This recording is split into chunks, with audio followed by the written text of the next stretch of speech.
चलो, negotiable instrument कौन कौन से होते हैं? Bill of exchange or check. जब हम पढ़ रहे थे प्रोमिसरी नोट, वो क्या है? Unconditional undertaking. जब हम बिल ऑफ एक्सचेंज पढ़े थे वो क्या है? Unconditional order. और जो हम चेक पढ़ रहे थे वो स्पेसिफिक बैंक को ऑर्डर है टू पे द अमाउंट। ठीक है, इन सब के अपने अपने एसेंशियल्स हैं कि राइटिंग में होना चाहिए, किसी में स्टैंपिंग जरूरी, चेक में स्टैंपिंग जरूरी नहीं है, प्रॉपरली डेट होना चाहिए, अमाउंट सर्टेन होना चाहिए, नेम सर्टेन होना चाहिए, जो पर्सन दे रहा है उसका नाम सर्टेन होना चाहिए। ये सारे उन सब इन तीनों के एसेंशियल्स हैं।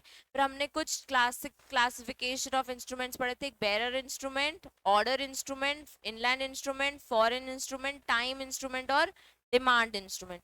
मुझे बताओ, बेरर यानी ब्लैंक, जो होल्ड कर रहा हो वो बेरर इंस्ट्रूमेंट। अगर तुम प्रैक्टिकली समझो तो जिसके पास पहुंचा वो बेरर इंस्ट्रूमेंट, आगे उसको ट्रांसफर करना है तो कर ले।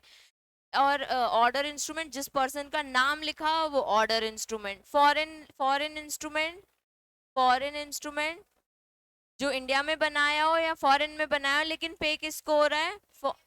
फॉरेन पर्सन को या इंडियन पर्सन को, किसी को भी। ठीक है। और इनलैंड वाला इंडिया में बनाया हो चाहे बाहर बनाया हो, पे किसको हो रहा है? इंडियन पर्सन को। और टाइम इन,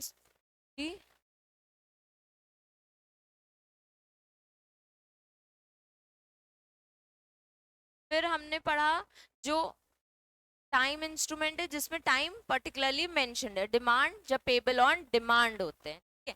अब हम पढ़ रहे हैं प्रोटेक्शन ऑफ पेइंग बैंकर। इसका नाम से तुमको लग रहा होगा कि जो बैंक पे करता है उसको कहीं ना कहीं प्रोटेक्शन है। इसका मतलब है कि जब भी बैंक आपके अकाउंट से पैसे किसी और पर्सन के अकाउंट में डाल रहा है तो ही शुड फील प्रोटेक्टेड, क्योंकि हमने उसको ये अथॉरिटी दी हुई है। अगर वो इस चीज में कुछ गड़बड़ करेगा तो हम उसके अगेंस्ट एक्शन लेंगे। ठीक है। तो ये कस्टमर बैंक के को लेके प्रोटेक्शन बोला जा रहा है कि जब कस्टमर के बैंक अकाउंट से ट्रांसफर होता है तो बैंकर के पास क्या प्रोटेक्शन है? When he is transferring sum of the amount. ठीक है। इसमें लिखा है lays down with the cheque payable to the order purpose to be endorsed by or on behalf of the pay, the banker is discharge for the payment in due course. तो banker की क्या duty है? कि उसको पे करना है। अगर ऑर्डर दिया है और चेक में नाम लिखा है तो बैंकर को क्या करना है? पेमेंट करना है। He can debit the account of the customer with the amount even though the endorsement turns out subsequently to have been forged or the agent of the pay without the authority of endorsed in it behalf of the pay. मतलब कि check में अगर forgery signature भी है तो bank की duty है, अभी हमने पढ़ा कि बैंक में रिफ्यूज या बैंक मस्ट रिफ्यूज, लेकिन अगर पता ही नहीं चले कि फॉर्ज्ड चेक है तो बैंक की इसमें कोई गलती है क्या? नहीं। बैंक को क्या करना होता है? एक अकाउंट से डेबिट करना होता है, दूसरे अकाउंट को क्रेडिट करना होता है। तो बैंक की बस ये ड्यूटी है कि वो चेक कर ले कि सही सिग्नेचर, सही नाम, सही अकाउंट नंबर है कि नहीं है। अगर उसको एक चेक मिला है तो उसको वो डेबिट और क्रेडिट काम करना ही पड़ेगा। ठीक है, अगर सब कुछ सही है तो। पर अगर ऐसी चीज है जिसमें एंडोर्समेंट लिखा हुआ है कि ए ने बी को दिया, बी ने सी को दिया, अब सी चला गया। ठीक है। अब अल्टीमेटली सी फ्रॉडरी करके लेके आया है वो चेक, बैंक को नहीं पता है, बैंक ने ऐसा कर दिया, तो हम हर बार बैंक को लाइबल ठहराएंगे क्या? नहीं। बैंक फेल नहीं हुआ है, बैंक ने अपनी रिस्पॉन्सिबिलिटी कंप्लीटली फुलफिल करी है। तो इधर पे जब बैंक अपने आप को प्रूव कर सके कि उसने ये चीज जानबूझ के नहीं करी है तो हम इस एक्ट में भी उसको थोड़ा सा प्रोटेक्शन देते हैं। It would be seen that the pay includes the endorsee. This protection is granted because bank cannot be expected to know the signatures of all the persons in the world. He is only bound to know the signature of his own customers. तो ये जो protection है ये सिर्फ और सिर्फ हम कब देते हैं? जब एंडोर्समेंट होता है। ठीक है। एंडोर्समेंट कैसे होता है? जैसे एक चेक है, इसमें लिख दिया है टू ए एंड कंपनी और बेयरर। ठीक है। अब जब ए कंपनी लिख दिया है तो किसके पास जाना चाहिए पैसा? ए कंपनी के पास। अब बेरर है तो बेरर से एंडोर्स होता रहेगा। अब ये ए का है सपोज, फिर बी के पास जाएगा, फिर सी के पास जाएगा, तो बी के पास जाएगा तो बी साइन करके सी को देगा, पीछे पीछे साइन होते हैं ना, सी साइन करके फिर से देगा। अब जब एंडोर्स होता है ना तो इसके पीछे, चेक के पीछे क्रॉस लाइंस करके लोग सिग्नेचर्स करते हैं। ठीक है। तो अब उसको जो ए का बैंक है एचडीएफसी,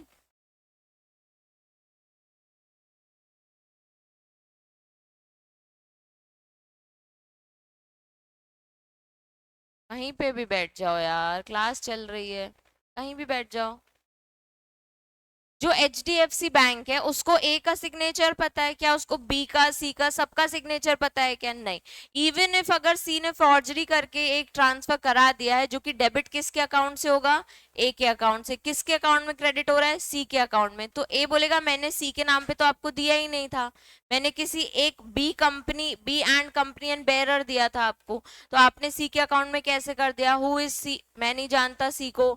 अब इसमें बैंक को प्रोटेक्शन है इस चीज की कि अगर आपने ट्रांसफर कर दिया है तो हम आपको हर बार लाइबल नहीं ठहराएंगे। और ऐसा होता है कई बार हम ऐसे ऑनलाइन पेमेंट्स करते हैं जो कहीं और चले जाते हैं पेमेंट्स करके, तो अब ये तो नेट बैंकिंग है, ठीक है, बैंक को हर पर्सन की डिटेल्स नहीं पता, फिर आप बैंकर्स को कस्टमर केयर में कॉल करते हो, अरे वो फिर वो हेल्प करते हैं, वो आपको 72 डेज देते हैं कि हम रिफंड लगाने, इन सब के लिए ना टाइम लगता है बच्चे।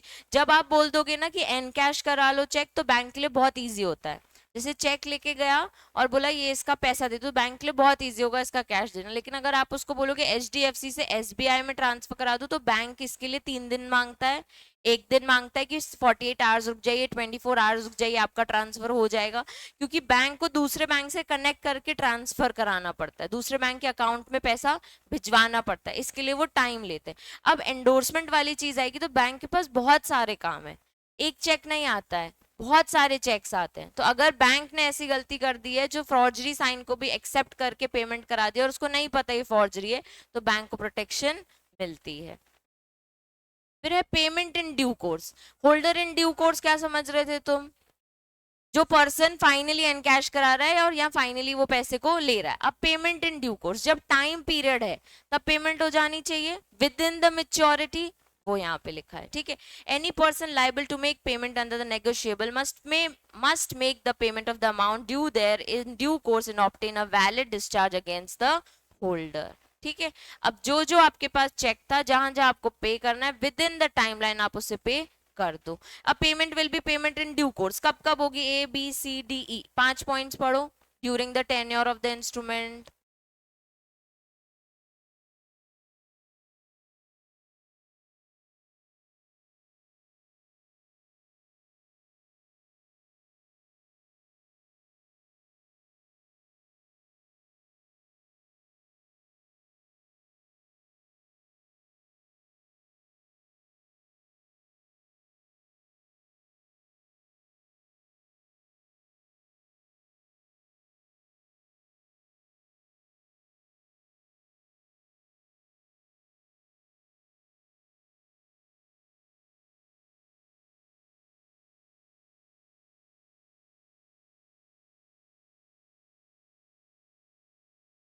पढ़ लिया।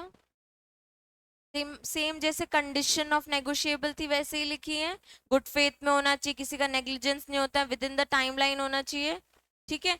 अब इसके बाद एक टॉपिक है कलेक्टिंग बैंकर। बच्चे जो अकाउंट में आप ट्रांसफर करने की बात कर रहे हो ना, तो जिस अकाउंट में जाता है, जैसे हमारे एग्जांपल में एच डी एफ सी से किस में जा रहा था, एस बी आई में, तो एस बी आई क्या है, कलेक्टिंग बैंकर है, ठीक है। एक ट्रांसफरर बैंकर है और एक कलेक्टिंग बैंकर है। तो इतने बड़े से पैराग्राफ में इन्होंने स्पेसिफिकली बताया है कि एक चेक जिसमें लिखा है, कई बार ऐसा होता है इस पर्सन का नाम लिखा होता है, कई बार उस पर्सन का बैंक अकाउंट भी लिखा होता है, ठीक है, और उस बैंक का नाम लिखा होता है। तो जैसे क्रॉस करके कोई लिख दे एच डी एफ सी, पहले नाम लिखेगा A N company H D F C bank, तो अगर इसके कोई भी आईसीआईसीआई में, एसबीआई में, कोई भी बैंक अकाउंट में अकाउंट होगा ना, उसमें हम पैसे नहीं देंगे, आपको सिर्फ और सिर्फ उसके H D F C account में ही ट्रांसफर करना है। तो जिसको पैसे मिलते हैं उसको हम क्या बोलते हैं, collecting bank. Overdue stale and outdated cheques, एक ये टॉपिक है, इसमें बताया है कि चेक्स को, मैंने बोला था आप 100 साल पुराने चेक्स को भंडार करके नहीं रख सकते, आपको उसको विद इन 6 मंथ्स या एक टाइम पीरियड होगा जिसमें उसको क्लियर करना पड़ेगा। तो अगर आपने इसको रखा हुआ है तो उसको हम बोलते हैं कि वो ओवरड्यू हो गए हैं, वो स्टेल हो गए हैं यानी पुराने हो गए हैं, और फिर आउटडेटेड चेक्स है। तो अगर 3 साल से ज्यादा आप चेक्स को रखोगे अपने पास तो उनको हम क्यों क्या बोलेंगे, ओवरड्यू, स्टेल या फिर आउटडेटेड, ठीक है। ये सिर्फ हाँ रीड करने के लिए, 3 साल, 3 साल, 6 महीने तक आपको एनकैश करा लेना है। अगर आपने नहीं कराया और 3 साल तक एक चेक को रखा है किसी भी रीजन से, कि वो बोल रहा है अभी अकाउंट में पैसे नहीं है, अभी 3 साल से ज्यादा आप कोई चेक को नहीं रख सकते। ऐसा क्यों है बच्चे? एक सेक्शन है हमको 138 डिसऑनर ऑफ चेक, ठीक है। That is basically a criminal action against a person जिसने आपके चेक को डिसऑनर कराया। मतलब आपको एक चेक रिसीव हुआ है, आप बैंक लेके गए और उसमें उसमें बोल दिया इनसफिशिएंट फंड्स, या इस पर्सन का तो इधर को कोई अकाउंट ही नहीं है, कुछ भी ऐसा कि अकाउंट बंद हो गया और वो अकाउंट, वो वाला चेक आपको उसने दे दिया। अब आपके साथ क्या हुआ है? डिसऑनर हुआ है, चेक आपका कैंसिल हो गया है, आपको पैसे नहीं मिले। अब उसका टाइमलाइन होता है कि विद इन 15 डेज आपको उसको लीगल नोटिस भेजना है, ठीक है। लीगल नोटिस भेजना है कि हमारा आपने ये पेमेंट नहीं किया है। फिर अगर आप इसको 7 दिन में पे नहीं करोगे तो हम आपका कोर्ट में एक्शन लेंगे विद इन 30 डेज, ऐसा कुछ टाइमलाइन रहता है। तो ये जो केसेस करते हो ना, इस केस की वैलिडिटी है, इस लिमिटेशन पीरियड जब हम पढ़ेंगे, इस केस की लिमिटेशन पीरियड 3 इयर्स है। मतलब चेक को कोई भी केस, चेक का कोई भी, जैसे चेक आया है अभी आपको पता है डिसऑनर, एक चेक आपने कराया डिसऑनर हो गया, ऐसा एक और चेक आपके पास रखा है सेम पर्सन का, तो दूसरा हम बोलते हैं कि बैंक में मत डालो। तो वो वाला जो चेक है जो अभी आपने डिसऑनर नहीं कराया है, उसको आप 3 साल तक रख सकते हो, 3 साल तक, क्योंकि आप कोर्ट में आ सकते हो उस चेक को लेके। तो जिस दिन आपने बैंक में वो डाला उसके 15 डेज में आपको काम चालू करना है, लीगल नोटिस भेजना, 30 डेज में एप्लीकेशन फाइल करना कोर्ट में, ये सब काम चालू करना पड़ेगा अंडर सेक्शन 138, ठीक है। अगर आपके पास एक चेक है आपने करा लिया और आपने नहीं लीगल नोटिस फाइल किया, अभी आपके उसके साथ टर्म्स अच्छे हैं तो आप लीगल मैटर्स, लीगल एक्शन में नहीं घुस रहे, अभी आप उससे कॉल वगैरह पे ही फॉलो, तो आपके पास एक और चेक है, ठीक है, एक बार करा लिया और 15 दिन निकल गए तो आप केस फाइल नहीं कर सकते, फिर सफिशिएंट कॉज वगैरह देना पड़ेगा, ठीक है। तो अगर आपके पास एक और है तो उसको 3 साल तक रख लो, उसके ज्यादा नहीं, 3 साल तक का टाइम है एक चेक रखने, ठीक है। उसके बाद वो ओवरड्यू, स्टेल या फिर आउटडेटेड चेक कोर्ट भी एक्सेप्ट नहीं करेगा। एक है लाइबिलिटी ऑफ एंडोर्सर। अब एंडोर्सर कौन होता है मुझे बताओ? एंडोर्सर कौन होता है? हमारे केस में कौन हो रहा था? पलक हो रही थी। पलक की लाइबिलिटी कहाँ आएगी? अगर नुपुर ने पे नहीं किया श्रेयांश को, तो पलक की क्या है? लाइबिलिटी अराइज हो गई। तो सिंपल एग्जाम्पल है कि इफ ए बी सी ने ट्रांजेक्शन किया है, ए को पेमेंट करनी थी, बी ने कहा सी पेमेंट करेगा, ठीक है।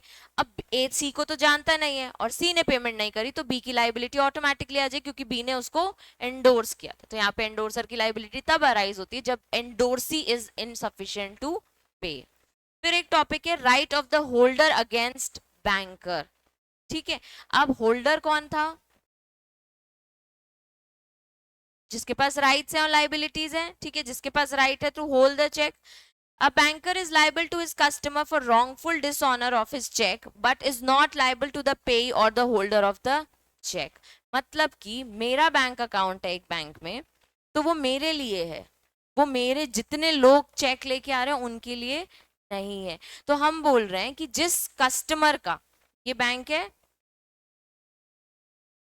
यहाँ पे श्रेयांश का अकाउंट है, ठीक है, तो श्रेयांश के लिए वो हमेशा अवेलेबल है। अगर इसका डिसऑनर किया उन्होंने चेक रॉन्गली, पैसे हैं अकाउंट में और तो भी डिसऑनर कर दिया, तो बैंक लाइबल है कि आपने कैसे रॉन्गली डिसऑनर कर दिया, ठीक है। लेकिन अगर कोई और पर्सन आ रहा है जिसको एक्चुअल में पेमेंट होनी थी या करनी थी, वो अगर बैंक में आ रहा है, उसके लिए बैंक लाइबल नहीं है, ठीक है। हर पर्सन एंडोर्स हो के चेक लेके आता है, उसके लिए बैंक लाइबल नहीं है। उसका राइट क्या है फिर? The holder has no right to enforce the payment from the banker except in two cases, namely one where the holder does not present the check within a reasonable time after the issue. As a result, the drawer suffers damage by the failure of the banker in liquidation proceedings. Two, when the banker pays a cross check by mistake over the counter, he is liable to the owner for any loss occasioned by it. अभी दो जगह right है, किसके? Holder के। पहला वाला कि जब आपके पास चेक नहीं आया, ठीक है, आपने उसको पेमेंट नहीं किया। अब लिक्विडेशन की बात आ रही है, अगर किसी कंपनी की बात है या ऐसे एक पर्सन की जो इंसॉल्वेंट हो गया, अब उसके पास एक चेक तो है जिसमें अमाउंट है, तो बैंक क्या कर सकता है? उसका पेमेंट कर सकता है। या बैंक के पास कोई लोन वगैरह है और किसी एक पर्सन के पास चेक है उस पर्सन का, ऐसे समझो एग्जाम्पल, ये एचडीएफसी बैंक है, ठीक है, श्रेयांश इंसॉल्वेंट हो गया सपोज, ठीक है। अब इंसॉल्वेंट हो गया तो कुछ क्रेडिट्स, कुछ चीजें जो बैंक को भी पे होनी थी, कुछ अमाउंट है जो बैंक भी लाइबल, बैंक भी है कि मेरे को श्रेयांश से ये ट्रांजेक्शन करना है, ये डील करना है। अगर श्रेयांश के पास कुछ चेक्स हैं जिसका राइट उसके पास आना था, पर किसी ना किसी होल्डर्स के पास है, अभी ए बी सी, उसके बाद श्रेयांश के पास आने वाला है, ठीक है, तो बैंक के पास राइट है कि वो इन चेक्स के थ्रू अपना पेमेंट भी निकाल सकते हैं, ठीक है।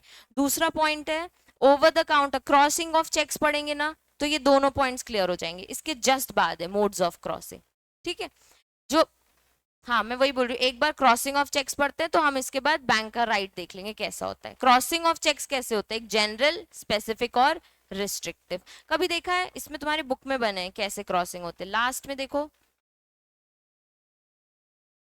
हाँ, अभी अभी इसको समझने के लिए पहले तुम ऐसा समझो कि जो चेक होता है, अगर ये कर दिया तो जनरल क्रॉसिंग, ठीक है। अब जनरल क्रॉसिंग का मतलब सिर्फ इस दो लाइंस का मतलब होता है, इसको कभी कैश मत देना, ठीक है, अकाउंट ट्रांसफर ही करना। अब इसमें अगर मैं लिख दूं ए एंड कंपनी, इसी के अंदर तो सिर्फ और सिर्फ ए एंड कंपनी को पेमेंट, ठीक है। अगर मैं स्पेशल लिख दूं एच डी एफ सी, तो ए एंड कंपनी का एच डी एफ सी ही अकाउंट, ठीक है। अगर मैं एक चेक में लिख दूं नॉट नेगोशिएबल, तो ये आगे नेगोशिएट भी नहीं हो सकता।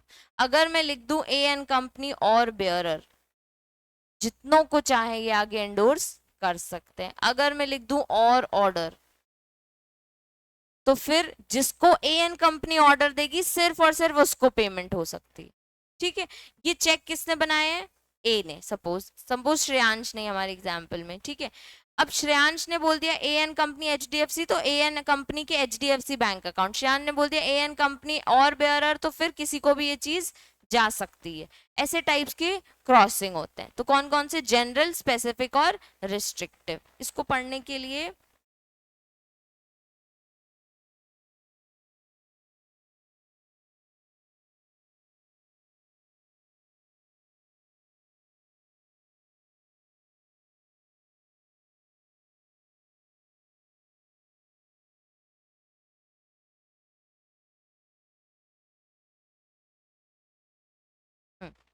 तीन टाइप के क्रॉसिंग हो गए।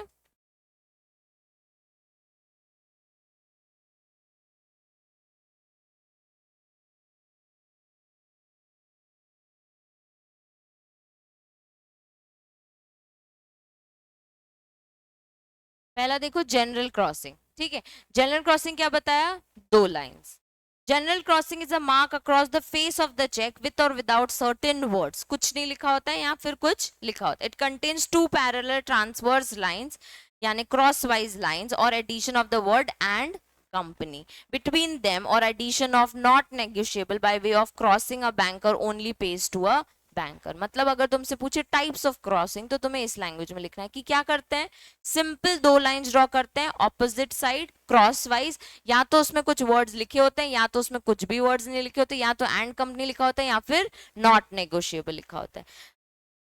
स्पेशल, फिर not negotiable protects the right of the cheque, a cheque bearing word not negotiable shall not be transferable या फिर endorsable to the third party, even the holder in due course of the cheque can not make any claim. तुम्हारी book में 3-4 paragraphs में सारी crossing उन्होंने समझा दी है, ठीक है। स्पेसिफिकली हेड्स दे के नहीं समझाया कि वेयर इज जनरल क्रॉसिंग, अभी मैं मार्क करा दूंगी उसमें और ये तुमको स्क्रीनशॉट दे दूंगी, ठीक है।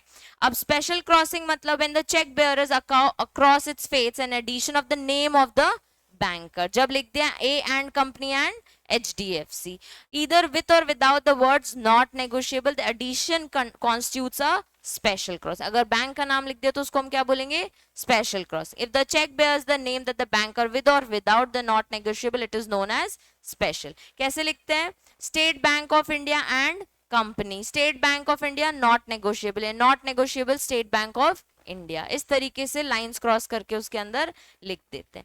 रिस्ट्रिक्टिव क्रॉसिंग यानी कि उसी अकाउंट में ही पेमेंट जाना है.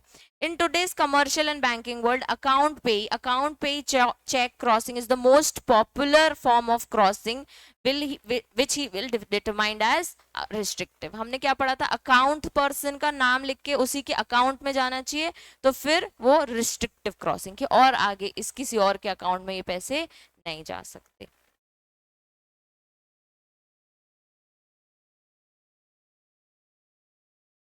तीनों को क्रॉसिंग समझ आ गई? अब जब तुम क्रॉस करके दे रहे हो तो तुम क्या करके दे रहे हो? पर्टिकुलरली बैंक को कुछ ना कुछ इंस्ट्रक्शंस दे रहे हो कि ये चीज आगे नहीं जानी चाहिए, ये चीज ट्रांसफरेबल नहीं होनी चाहिए, ये चीज इसी अकाउंट में जाना चाहिए, इसी बैंक में जाना चाहिए. तो बैंक कहाँ लाइबल है? To his customer for wrongful disorder. अगर बैंक ने कस्टमर के साथ कुछ गलत किया तो बैंक लाइबल है of his cheque, but is not liable to a payee. Payee कौन है? जिसको पैसे मिलने हैं. हमको मतलब नहीं है ए बी सी तुम कितना भी दो, हमको श्रेयांश से मतलब है, हम सिर्फ उसके लिए लाइबल रहेंगे और किसी के लिए लाइबल नहीं रहेंगे. The holder has no right to enforce the payment from the banker except in two case. मतलब वो कब पेमेंट निकलवा सकता है? क्रॉसिंग ऑफ चेक होगा, अगर क्लियरली क्रॉस करके बोला जाएगा कि इसी अकाउंट में पेमेंट होनी है तो निकाल सकते हैं, है ना. बैंक अकाउंट का नाम लिखा होगा तो क्लियरली आप बोल सकते हो इसी बैंक अकाउंट में जाओ. ठीक है, तो अब क्या हुआ है? where the holder does not present the check within a reasonable time after a issue. As a result, the drawer suffers damage by the failure of the banker in liquidation proceedings. पहले point में क्या किया उसने? एक person है जिसने क्या किया? टाइम पे चेक नहीं लेके गया. ठीक है, अब टाइम पे चेक नहीं लेके गया तो चेक लेके पैसे लेके जाता. ठीक है, अब अल्टीमेटली क्या हुआ? उसने टाइम पे नहीं किया तो ड्रॉअर, ड्रॉअर कौन है? जिसने ड्रॉ, उसने कहीं ना कोई डैमेज सफर किया है of the banker in liquidation proceedings. Bank अगर लिक्विडेट होता है, ठीक है, बैंक अगर लिक्विडेट होता है तो किसको पैसे मिलते हैं? सारे कस्टमर्स को. ठीक है, अब तुम चेक नहीं लेके गए तो बैंक तुमको पे करेगा ना, किसी और पर्सन को तो पे करेगा नहीं. जैसे श्रेयांश ने पलक को एक चेक दिया, ये हमारे श्रेयांश है, उसने पलक को एक चेक दिया, और पलक की क्या ड्यूटी है? विद इन 6 मंथ्स बैंक के पास चली जाए, या 3 साल तक चेक रख सकती है, उससे ज्यादा नहीं. अब हमारा जो बैंक है वो लिक्विडेट हो रहा है, तो बैंक क्या बोल रहा है? मैं अपने कस्टमर को पे करूंगा. तुम सारे लोग जो मेरे पास आ रहे हो कि तो हम चेक नहीं ला पाए और हमने एन कैश नहीं करा पाए, मैं तुमको पे नहीं करूंगा. लेकिन अगर बैंक लिक्विडेट होती है, बैंक खुद खत्म हो रही है, तो उस पर्सन होल्डर का राइट है कि अब वो जाके पैसे बैंक से ले सकती है. ठीक है, दूसरा point, where a banker pays a cross check by mistake over the counter. अब क्रॉस चेक है मतलब एन कैश नहीं करना है, और बैंक ने क्या कर दिया? उसको कैश में कर दिया. He is liable to the owner for any loss occasion by it. अगर ओनर को कोई लॉस होता है तो बैंक के पास क्या है? फिर उसको प्रोटेक्ट करना ही पड़ेगा. तो वैसे बैंक के पास राइट है हर जगह कि हर जगह मैं सिर्फ अपने कस्टमर के लिए लाइबल रहूंगा और किसी के लिए नहीं. लेकिन दो एक्सेप्शनल केसेस है जहां वो एक्स्ट्रा लाइबल रहेगा. ठीक है, कब कब? जब बैंक लिक्विडेट होती है और holder cheque within a reasonable time नहीं लेके आया हो. दूसरा, जब क्रॉसिंग की हुई है और तुमने ओवर द काउंटर मतलब जस्ट सामने इमर डिलीवरी में ही उसको पेमेंट कर दी है. ठीक है, ये हो गया हमारे क्रॉसिंग. नॉट नेगोशिएबल क्रॉसिंग समझ गए? क्या लिखा, क्या मतलब होता है? आगे ट्रांसफरेबल नहीं हो सकते. अब आते हैं मेच्योरिटी. बच्चे मेच्योरिटी मतलब कब आपको एक्चुअल में पेमेंट करनी है. ठीक है, अब एक चेक है, एक प्रोमिसरी नोट है, बिल ऑफ एक्सचेंज, ये कब कब मेच्योर होगा? जब उसमें वो टाइम पीरियड लिखा होगा. तो एक्सेप्टेंस का बात आती है जब कि अगर आपने एक बिल ऑफ एक्सचेंज एक्सेप्ट कर लिया तो 3 महीने में मेच्योर हो रहा है, तो आपने एक्सेप्ट किया है तो आपको उसको पे करना पड़ेगा. ठीक है, अब ये भी तुमको ना एक पैराग्राफ फॉर्म में दिया हुआ है कि कब एक्चुअल में स्टेट, तुमको इसके रिगार्डिंग ना एक केस लॉ आएंगे.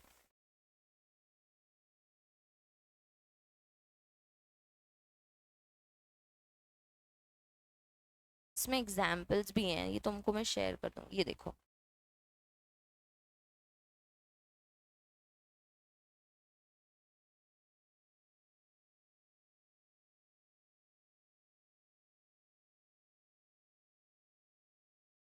जी,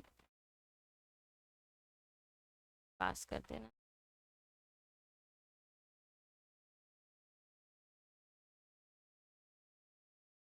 मेच्योरिटी ऑफ प्रॉमिसरी नोट और bill of exchange is the date at which it falls due. Maturity कब आती है? जब जिस दिन हमें पे करना होता है वो दिन.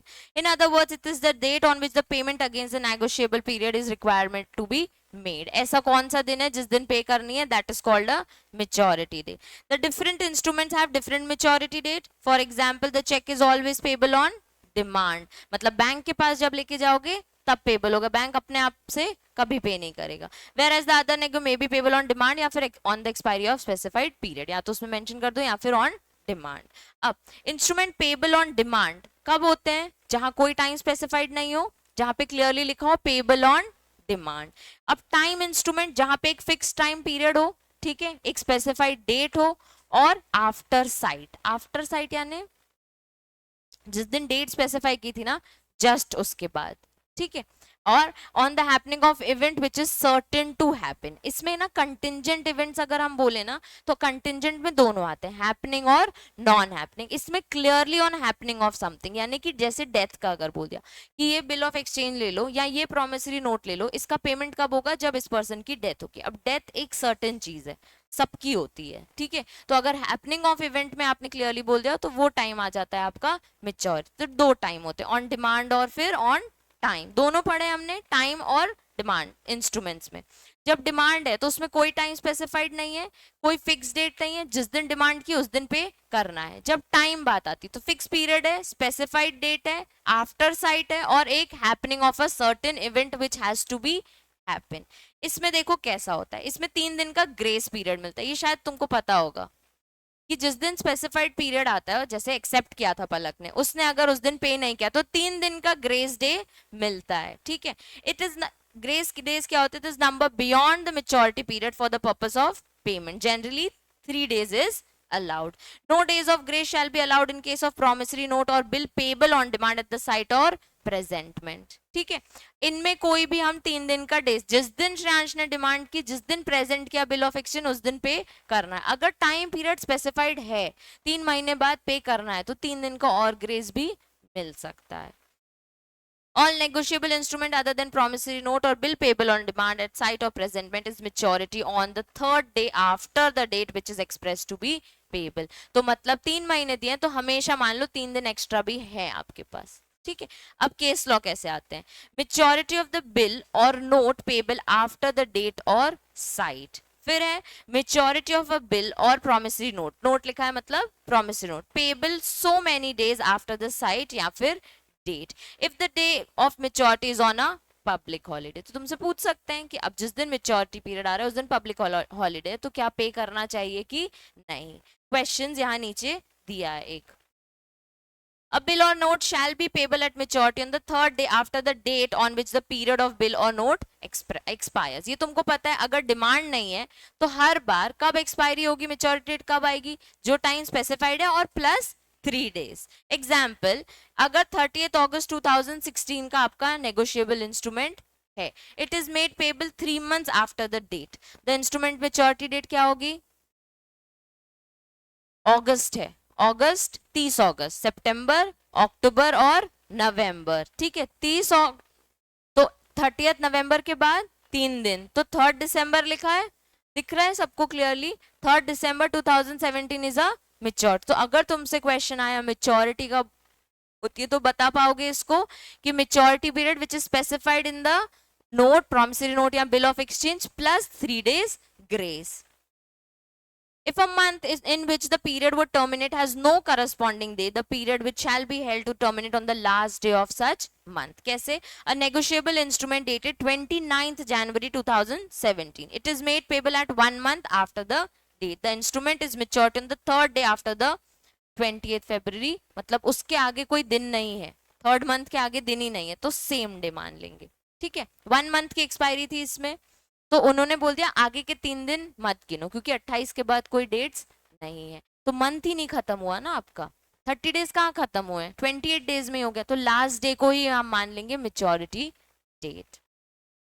A bill or note shall be maturity on the third day after the specified. In calculating the date at the note or bill may be certain days after the date, after the site or after a certain period. जहाँ पे period specified नहीं है, after site है, या जब presentment हो रहा है, या फिर any day after the maturity, या कोई certain event आपने specify किया कि इस event होने के बाद हम उसको maturity deal करेंगे. The day on the presentment of the for the acceptance or cite or the protest of non acceptance, ये protest और notings में बताऊंगी क्या होते हैं, ठीक है. और on which the event happens shall be excluded. ठीक है, कैसे? A negotiable instrument dated कब है? 21st August is made payable at 30 days after the date. The period will be counted from 22nd and will mature on 23rd September. कौन सा date छोड़ रहे हैं ये? After site, just next day वाला date, पहली बात. दूसरा, कोई इवेंट वाला इस एग्जाम्पल में क्वेश्चन नहीं है. ये प्रोटेस्ट और नोटिंग्स दो टॉपिक्स है हमको सबसे लास्ट में बच्चे, कि जब भी एक पर्सन ए बी सी सबके पास चेक जा रहा है और सडनली सी को पता चलता है कि ये ना डिसऑनर वाला चेक है, तो सी को जब पता चल रहा है ना, तो ये आगे कभी ट्रांसफर ना हो, या जिससे भी ये चेक आया है, ए से आया है, तो ए हमेशा ये डिसऑनर वाला चेक जो आगे ट्रांसफर कर रहा है ना, एंडोर्स करता जा रहा है, बीच में तो कितनी सारी पार्टीज इन्वॉल्व हो सकती है, तो वो नोटिंग कराता है नोटरी पब्लिक में जाके कि ये चेक आया है, ये क्या है? डिसऑनर्ड है. ठीक है, ये गलत चेक है, और हर बार ये पर्सन ट्रांसफर ना करे तो आप अनाउंसमेंट कराते हो नोटिंग करके. ठीक है, अब जब आपको नोटरी पब्लिक वाले सर्टिफिकेट दे देते हैं, वो टाइम लेते हैं वेरीफाई करने के लिए कि क्या हर बार ऐसा होता है कि जेन्युइनली एक बार हो गया है, ऐसा करके फिर एक प्रोटेस्ट का सर्टिफिकेट देते हैं.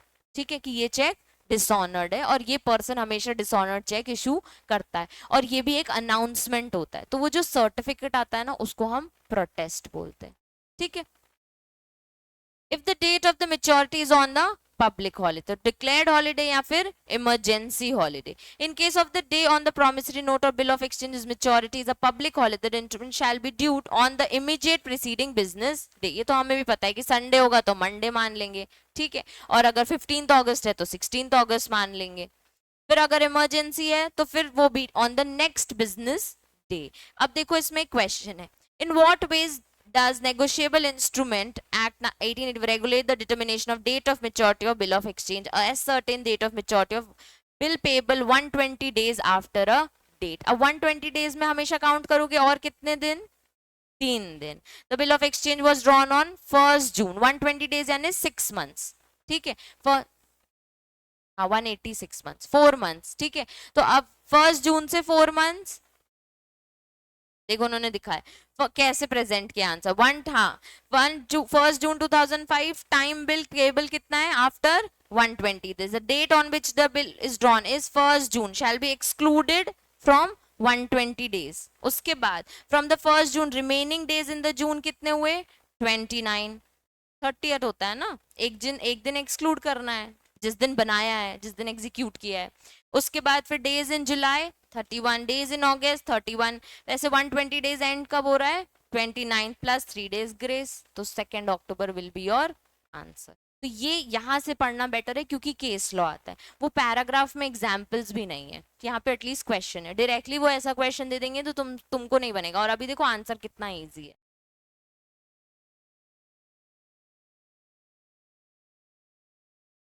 अब second is calculated as a public holiday, first being the preceding business day, एक दिन पहले आ रहा है.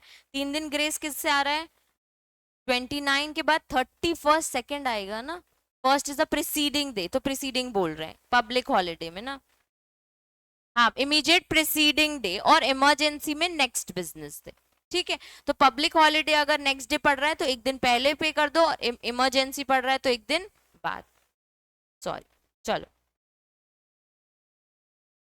ये सबको समझ आ गया. मेच्योरिटी 3 चीजें हैं इसमें, 3 days ग्रेस. हाँ, मैं नोट्स दे दूंगी क्योंकि उसमें बहुत सारे हैं, हमको उसके एग्जाम्पल्स भी देखने पड़ेंगे. इसमें एक भी एग्जाम्पल नहीं मॉड्यूल में उन्होंने, और केस लॉज ही है, डायरेक्ट क्वेश्चंस नहीं, इसलिए हम कुछ लर्न नहीं कर रहे हैं इसमें. They are asking case laws clearly. Differences पूछ सकते हैं, केस लॉज पूछ सकते हैं. अगर सपोज आ गया कि एसेंशियल्स क्या होते हैं या चेक क्या होता है, तो हमने याद कर लिया अनकंडीशनल ऑर्डर और ये वो. तो इसलिए हम सारे टॉपिक्स को सिर्फ समझने की कोशिश करें कि केस लॉ आया तो हम लिख सकते हैं कि हाँ, बैंकर राइट क्या होता है, कलेक्टिंग बैंकर क्या होता है, या एम्बिगुअस इंस्ट्रूमेंट क्या होता है, या बेरर इंस्ट्रूमेंट क्या होता है, कि अगर इनसे शॉर्ट नोट्स आ गए तो हम लिख सकते हैं. ठीक है, चलो हमने ये पढ़ा था holder and holder in due course. कौन होते हैं होल्डर और होल्डर इन ड्यू कोर्स? देखो अगर हम प्रैक्टिकली समझे तो जो होल्डर होता है ना उसके पास बहुत राइट है और लाइबिलिटीज हैं, ठीक है, लेकिन जो HIDC है वो मैंने बताया था हेड है, राजा बन के घूमता है, फाइनल पर्सन होता है, उसको मतलब नहीं पीछे फ्रॉड डिफेक्ट हुआ हो कि नहीं। अगर होल्डर के पहले अगर फ्रॉड डिफॉल्ट डिफॉल्ट या कुछ हुआ है तो होल्डर को पैसे नहीं मिलते हैं, ठीक है, होल्डर के साथ फ्रॉड हो जाता है, ठीक है, लेकिन HIDC को पैसे मिलते हैं इररिस्पेक्टिव पीछे कितने भी वो B से जाके पैसे लेगा, ठीक है, होल्डर के साथ नहीं होता है ऐसा, इसका एक डिफरेंस है।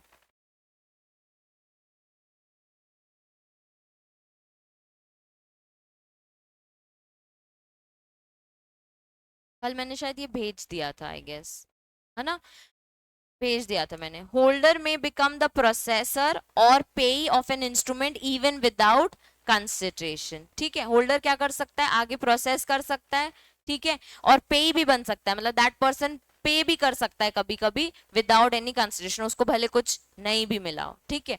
Holder in due course acquires possession only and only for consideration. Holder in due course, HID is the last person जो इसका कंसिडरेशन उठाता है, उसको हम HIDC बोलते हैं।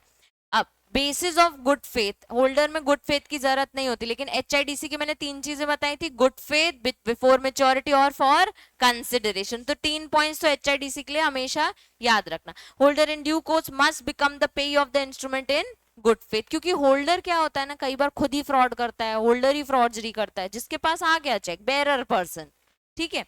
अब basis of better title than a transferer, the holder can never get a better title than that of a transferor. जब होल्डर के पास चीजें आती हैं तो उसके पास बेटर टाइटल तब आता है जब सही ट्रांसफरर ने भेजा, मतलब कि ABC है, ठीक है, A ने B को भेजा, B ने C को भेजा, तो ही उसको बेटर टाइटल मिलेगा। अगर उसको रैंडमली A ने किसी का उठा के दे दिया हो तो उसको बेटर टाइटल नहीं मिलता है, लेकिन HIDC को आगे कितने भी कांड हो के अगर चेक आता है उसको अमाउंट मिलके रहता है, ठीक है। Holder in due course acquires a better title than that of a transferor, उसको बेटर टाइटल मिल जाता है। और holder can not make a prior parties liable, मैंने कहा था वो पहले जाके कभी पैसे नहीं ले सकता, लेकिन HIDC पहले जाके पैसे ले सकता है, ठीक है। अब HIDC के 4 पॉइंट्स पढ़े, लिखे, ये पढ़ो।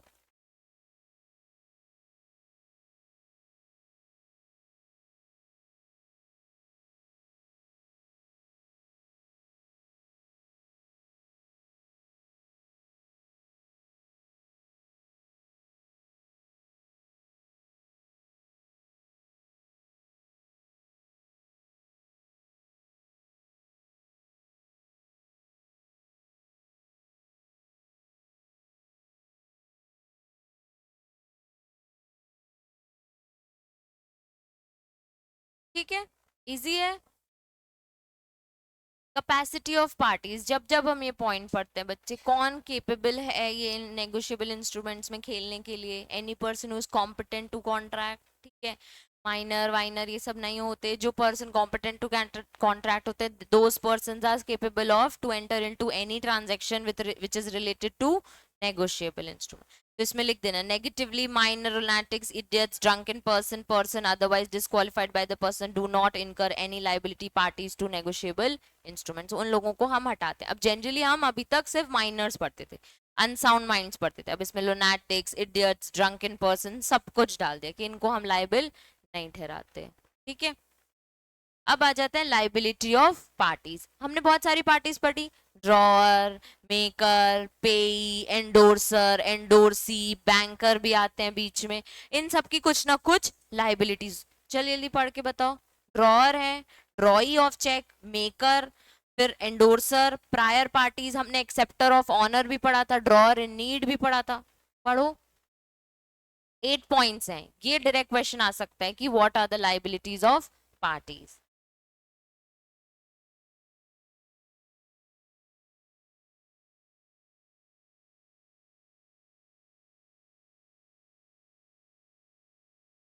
अब ना 3 चीजें, नेगोशिएशन, असाइनमेंट और एंडोर्समेंट। नेगोशिएशन मतलब ट्रांसफर कर देते हो, एंडोर्समेंट मतलब वही चीज किसी और को एंडोर्स कर देते हैं कि अब तुम लायबल रहोगे, ठीक है, या मेरे बदले तुम पे कर देना। और एक होता है असाइनमेंट। असाइनमेंट बच्चे क्या होता है, जिसमें आप क्लियरली क्या करते हो, क्लियरली ओनरशिप ही ट्रांसफर कर दे रहे हो। ठीक है, अब negotiation means transfer whereas endorsement talks about the process of transfer. ठीक है, नेगोशिएशन क्या है, कंप्लीटली ट्रांसफर कर दिया। एंडोर्समेंट क्या है, process of transfer. Section 14, the transferability of negotiability instrument, and 15 talks about endorsement. In other words, negotiation means transfer of negotiable instrument for consideration to other person who becomes entitled to hold it in on names. जब आप negotiation करते हो तो सामने वाला person उसका payment लेगा। दो चीजें हैं, जब मैं एक चेक ट्रांसफर कर रही हूँ, नेगोशिएट कर रही हूँ, तो चेक का पैसा कौन निकालेगा, अनन्या निकालेगी। अगर मैं एंडोर्स कर रही हूँ तो चेक का पैसा भरेगा कौन, अनन्या भरेगी।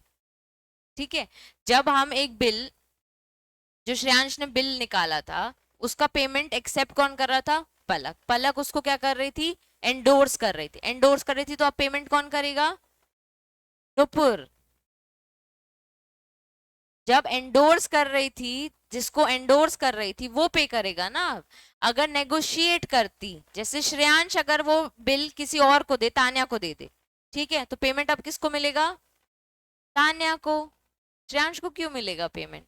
बिल ऑफ एक्सचेंज क्या होता है, ड्रॉर बनाता है, एक्सेप्ट कराता है कि लो इसे मुझे पे कर देना, बिल ये होता है। तो पेमेंट यहाँ किसको मिल रही है, पहले श्रेयांश को। अब श्रेयांश ये बिल नेगोशिएट कर दे तो पेमेंट किसको मिलेगी, तान्या को। सबको क्लियर हुआ। अब यही चीज यहाँ पे पलक ने एक्सेप्ट किया है, पलक ने ये एंडोर्स कर दिया है, तो पेमेंट कौन करेगा, नुपुर। ठीक है, एक में पेमेंट करते हैं, एक में पेमेंट मिलती है, तो एक में ओनरशिप मिलती है और एक में लाइबिलिटी क्रिएट होती है। ठीक है, Mr. Ram, who is the holder of negotiable instrument, writes back of it, pay to Mr. Sham or order, and sign on the back of negotiable instrument. It means Mr. Ram has endorsed the instrument to Mr. Sham.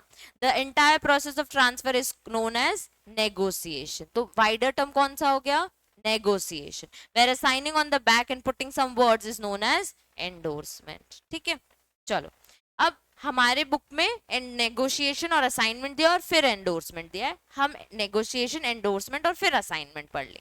चलो, negotiation यानी where a promissory note, bill of exchange, check is transferred to any person so as to continue that the person holder thereof the instrument is said to be negotiated. किसी भी वे में कर दो, चाहे endorsement वे में, चाहे assignment वे में, चाहे किसी भी वे में। ठीक है, अब नेगोशिएशन इसको भी बोलेंगे ना हम, जो नुपुर, जो पलक नुपुर के साथ करिए, कर एंडोर्समेंट रही है, लेकिन कोई ना कोई चीज ट्रांसफर कर रही है कि अब ये चीज तुम होल्ड करो, तुम्हें पेमेंट करना है, इसको भी हम क्या बोलते हैं, नेगोशिएशन बोलते हैं। एंडोर्समेंट के कुछ टाइप्स पढ़ने हैं हमको। Where the maker or the holder of negotiable instrument signs the same, otherwise than such maker or for the purpose of negotiation on the back or the face there on the slip of a paper annex there. जब हम endorse करते हैं तो कैसे endorse करते हैं, bill में या तो क्लियरली लिख दो, ठीक है, कि टू नुपुर, नुपुर का एक्सेप्टेंस दिखा दो, या बिल के पीछे बैक साइड नाम लिख दो, टू नुपुर या पे टू श्रेयांश और एंडोर्स कर दो। ठीक है, या फिर एक पेपर अनेक्स कर दो, इसी के साथ अनेक्स्चर लगा दो, एक और पेपर जिसमें क्लियरली क्या लिख दो कि ये चीज श्रेयांश को पे कर देना, मतलब स्टेपल करके दे दो। ठीक है, तीन चार तरीके से आप इसको क्या कर सकते हो, एंडोर्स कर सकते हो। The person who endorses the complete the process of transfer negotiable instrument, such person is called endorser. The person whose favour the endorsement is called endorsee. Effect of endorsement, after the endorsement of it is followed by the delivery, transfer all the rights in the favor of endorsee. Further, the endorsee have full rights to endorse his right in favor of other person. तो rights या liabilities कुछ भी transfer कर दो। Exclusion of liability of the endorser, जब आपने वो कर दिया तो क्या endorser उसके बाद liable होता है, नहीं होता है। तो जब आप ट्रांसफर कर देते हो तो endorser liable नहीं होता है। When the endorser sign his name adding the word without recourse, he incurs no liability. तो जब भी अभी हम पढ़ रहे थे, तुमने क्वेश्चन पूछा था कि वो अपने आप को एक्सक्लूड कैसे कर देगा ना, तो वो लिख देगा विदाउट रिकोर्स। विदाउट रिकोर्स मतलब मेरे पास वापस इसको लेके मत आना। ठीक है, डिसऑनर्ड होगा तो तुम समझो और जिसको मैंने एंडोर्स किया है वो समझे। मेथड्स, बाय डिलीवरी और फिर बाय एंडोर्समेंट। मेथड्स ऑफ किसके हैं, नेगोशिएशन। बाय डिलीवरी यानी क्लियरली डिलीवर कर दो, पे कर दो, खत्म, मोर डिलीवरी। एंडोर्समेंट मतलब आगे आगे उसके पीछे कहीं ना कहीं लिख के आप उसको एंडोर्स करते रहो, तो उसमें क्लियरली लिख दो किसको एंडोर्स कर रहे हो, फिर वो किसी और का नाम लिखे, फिर वो किसी और का नाम लिखे, ऐसे। Delivery, a bearer instrument can be negotiated transfer by way of delivery of a negotiable instrument provided by the delivery should be voluntary. जब हम bearer instrument पढ़ रहे थे और order instrument पढ़ रहे थे, bearer instrument में हमने क्या पढ़ा था, mer delivery एक word था, negotiable इन तीनों था, when a bill of exchange, check or promissory note delivered by mer delivery to a another person. mer delivery यानी आगे आगे बस ट्रांसफर करते जा रहे हो, ठीक है। दूसरा है by endorsement, other than bearer instrument all types of negotiable can be transferred by way of endorsement, delivery the instrument of endorsee. उसमें आप क्या कर रहे हो, जब आप बाय एंडोर्समेंट में जा रहे हो ना, आप किसी ना किसी का नाम लिख दे रहे हो, ठीक है। मर बेयर अगर एक से आया ही है एंड बेयरर, तो आप कुछ भी नहीं लिख रहे हो, सीधे सीधे ट्रांसफर करते जा रहे हो। अगर चेक में लिख दिया ए एन कंपनी और बेयरर, तो किसी ना किसी के पास जाता जा रहा है। अगर चेक में लिख दिया A N company not negotiable, तो एंडोर्स कर दे रहे हो और बात खत्म, ठीक है। तो बाकी सारे जो मोर डिलीवरी के अलावा जितने हैं वो सब क्या होते हैं, by endorsement. Who can negotiate, खुद मेकर, ड्रॉवर, पेई, एंडोर्सी, ये लोग सब क्या कर सकते हैं, नेगोशिएट, आगे ट्रांसफर चीजों को कर सकते हैं। मेकर कैसे करेगा, प्रॉमिसरी नोट जिसने बनाया है वो आगे ट्रांसफर कर देगा, सुन मुझे इसे पे करना था, तू पे कर दे, ठीक है। ड्रॉअर कैसे करेगा, श्रेयांश ने बिल ड्रॉ बनाया है, मुझे पेमेंट मिलनी थी, ट्रांसफर कर दिया तान्या को, अब पेमेंट किसको मिलेगी, तान्या को, तो सारे राइट्स उसने ट्रांसफर कर दिए। पे कैसे करेगा, मुझे पे करना था, अब तू इसका पे कर दे, ठीक है। और एंडोर्सी भी कैसे करेगा, आगे नुपुर कैसे ट्रांसफर करेगी कि मुझे पलक को पे करना है, तो वो आगे और ट्रांसफर कर देगी, चाहिए कि तुम पलक को पे कर दो, ठीक है।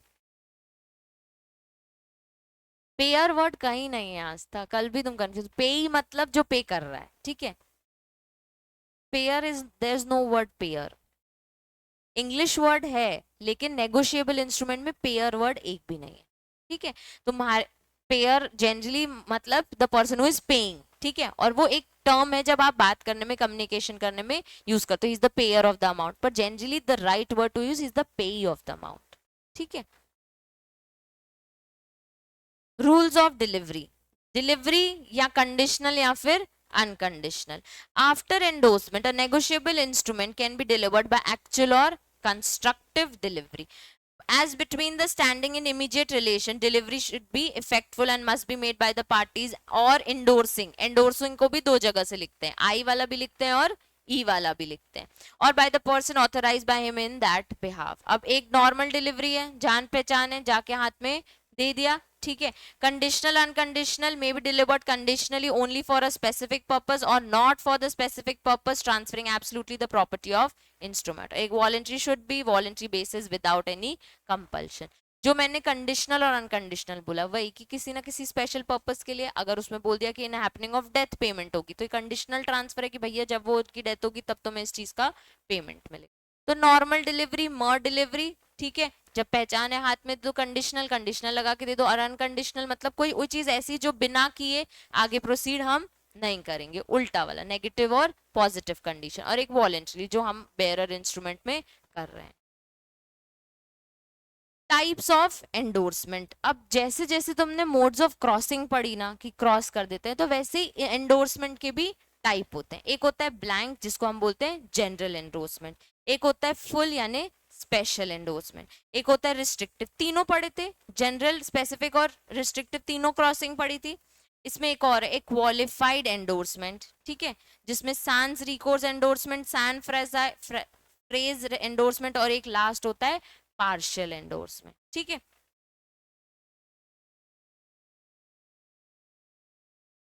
चलो भूमिका पहला वाला पढ़ना, ब्लैंक एंडोर्समेंट।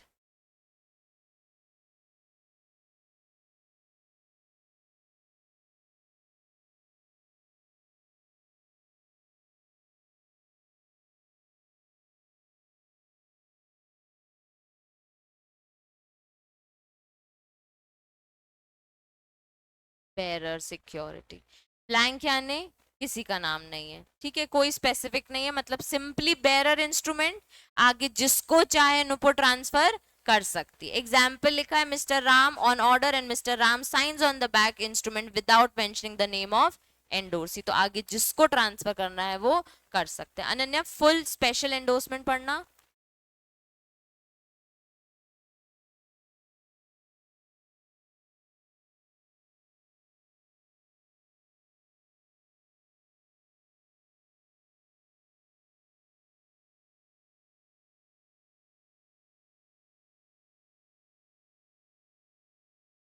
क्लियरली नाम मेंशन्ड है अगर किसी पर्सन का, ठीक है, तो फिर क्या हो जाएगा वो स्पेशल एंडोर्समेंट की नाम मेंशन्ड है किसी पर्सन का। अगर नहीं है तो जनरल एंडोर्समेंट ब्लैंक एंडोर्समेंट। अब रिस्ट्रिक्टिव आस्था पढ़ना।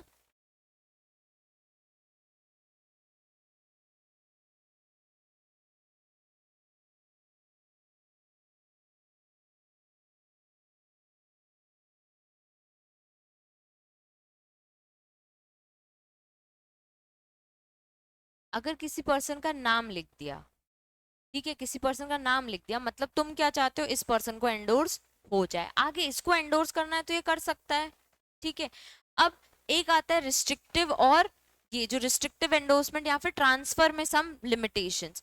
अगर तुम चाहते हो कि नुपुर के आगे वो चीज एंडोर्स हो ही नहीं, तो तुम उसमें एक्सप्रेस वर्ड्स लिख दो, जैसे हम नॉट नेगोशिएबल लिख रहे थे वैसे कुछ ना कुछ वर्ड्स। इसमें एग्जाम्पल दिया है, a negotiable instrument states for the account of Mr. Ram only और pay to Mr. Sham only। अगर ये लिख दिया तो फिर आगे एंडोर्स आप नहीं कर सकते। इसमें पेमेंट आने दो, फिर नया बिल नया चेक बनने दो, फिर जिसको ट्रांसफर करना है वो आगे करता रहे, ठीक है। तो बेरर कितने लोगों को भी ट्रांसफर हो जाता है, और स्पेशल किसी एक पर्सन का नाम लिखा रहता है, और रिस्ट्रिक्टिव जैसे सिर्फ और सिर्फ उसके अकाउंट में ही पैसे जाएं। क्वालिफाइड इंस्ट्रूमेंट पढ़ना नुपुर, एंडोर्समेंट सॉरी।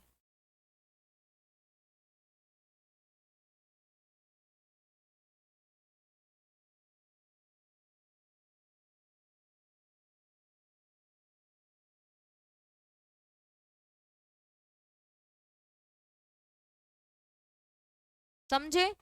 इसमें क्या हुआ, कंडीशन लगा दी कि भाई तेरे को सही साथ गुड्स मिले ना तो ही पैसे भरना, वरना पैसे मत भरना। तो ये क्या हो गया, कंडीशनल एंडोर्समेंट। तो पहले हो गया जनरल, फिर स्पेशल, फिर रिस्ट्रिक्टिव, और फिर कंडीशनल। जब बोल दिया कि ये कंडीशन फुलफिल होगी तो ही पेमेंट करना, आगे वरना पेमेंट मत करना, ठीक है। अब others it can be further classified as, अब दो तीन और हैं जो फर्दर उन्होंने, सैंस रिकोर्स, ठीक है, एक सैंस फेरिस और एक पार्शियल। अब नंदिनी पड़ेगी, सांस रिकोस एंडोर्समेंट। तान्या और नंदिनी के नाम में बहुत कंफ्यूज।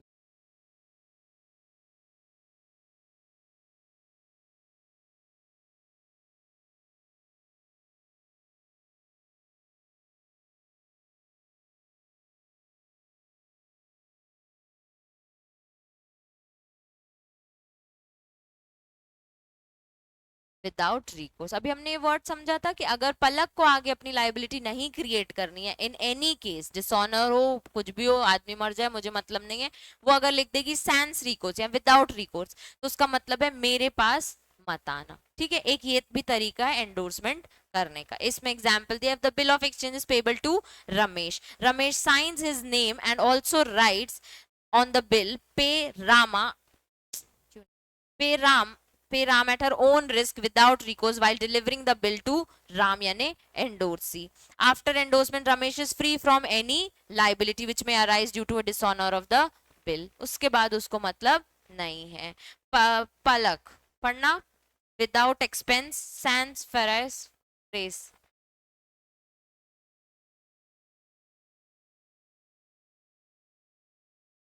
इसमें सिर्फ आप अपने खर्चे रोक रहे हो कि अब तेरे कितने खर्चे हो रहे हैं आगे कोई ट्रांसफर करने के लिए, कोई भी चीज डिलीवर करने के लिए, कोई और एक्स्ट्रा स्टैम्प ड्यूटी भरने के लिए, इसमें मैं नहीं आऊंगा, ठीक है। इसमें आप अपने एक्सपेंसेस से आपको रोकते हो। फैक्यूलेटिव फैकल्टेटिव एंडोर्समेंट पढ़ना तान्या।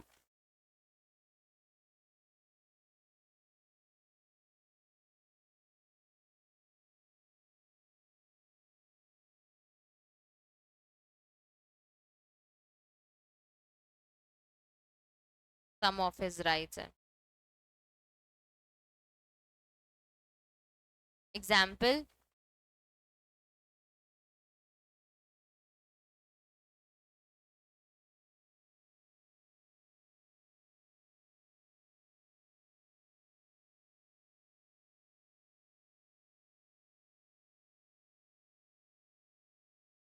डिसऑनर्ड। अगर आप एंडोर्समेंट करते टाइम क्लियरली बोल दो भाई वो पे नहीं करे ना तो मैं खड़ा हूं, ठीक है। तो जैसे विदाउट रिकोर्स है, उसी का इसमें कि आप किसी ना किसी पर्सन को एक फैसिलिटी दे रहे हो, ठीक है। अब इसमें आप क्या दे रहे हो कि अगर कोई पर्सन तुम्हारा पेमेंट नहीं करेगा तो हम खड़े, ठीक है। इसमें आप अपने ऊपर लाइबिलिटी या किसी ना किसी के राइट्स को बचाने की कोशिश करते हो, ठीक है। अब एक है पार्शल लास्ट, पलक पढ़ना। ऑनर एक्सेप्टर फॉर ऑनर, उसमें वो चक के आई थी अनन्या, इसमें पहले ही डिक्लेयर कर दिया अगर ये नहीं पे करे ना तो मैं कर दूंगा, ठीक है। पार्शियल एंडोर्समेंट लिख देते हैं, हाँ, एंडोर्समेंट करते टाइम।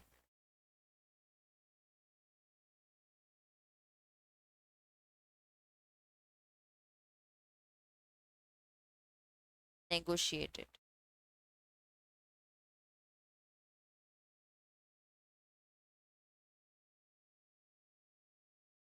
फॉर द बैलेंस, आधा पेमेंट करने के बाद, अब ये तो होता ही है ना, कल तक हम सोच रहे थे मैम 15,000 का बिल है, 10,000 का है, तो कैसे करना है, तो आधा पेमेंट करने के बाद नेगोशिएट आप आगे कर सकते हो। Example, whether Ram holds a bill of ₹2,000 and the endorses in its favor of और शाम कितने के लिए, हाँ 1,000, तो 1,000 खुद रख ले और आगे 1,000 के लिए आगे एंडोर्स भी वो कर सकता है। In favour of Ram for remaining 1,000 the endorsement is partial and invalid.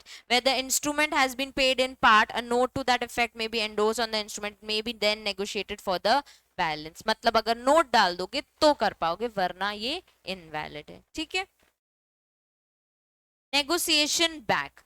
An instrument is said to have negotiated back when the negotiable instrument comes again to the party who has been the party of negotiation. ऐसा कई बार होता है, घूम फिर के माल से check ultimately तुम्हारे पास आए तो उसको हम बोलते हैं नेगोशिएशन बैक। मतलब जिसने बिल, सपोज श्रेयांश ने एक बिल बनाया था जिसमें उसको 10,000 मिलने थे, वो पलक के पास गया, पलक से नुपुर के पास, नुपुर से अनन्या के पास, अनन्या से वापस आस्था के पास, और फिर आस्था को अल्टीमेटली 10,000 रुपए श्रेयांश से लेने थे, तो वो बिल वापस किसके पास आ गया, श्रेयांश के पास। तो पे किसको करना है, श्रेयांश को, तो इसको हम बोलते हैं नेगोशिएशन बैक।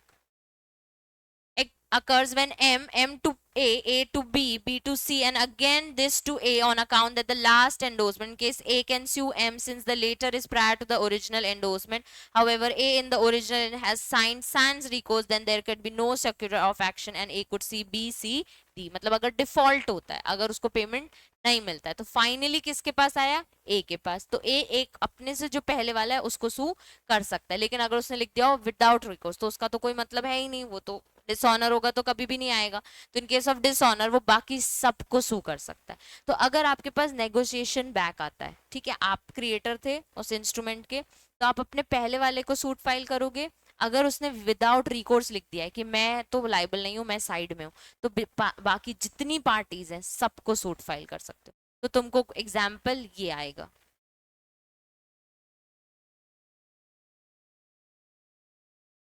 हो सकता है ना, उसके बाद एंडोर्स तो हो रहा है ना। विदाउट रिकोर्स का मतलब है अनन्या कि अगर एंडोर्स किया मैंने आगे और ये चेक डिसऑनर निकला तो मेरे पास मत आना, ठीक है।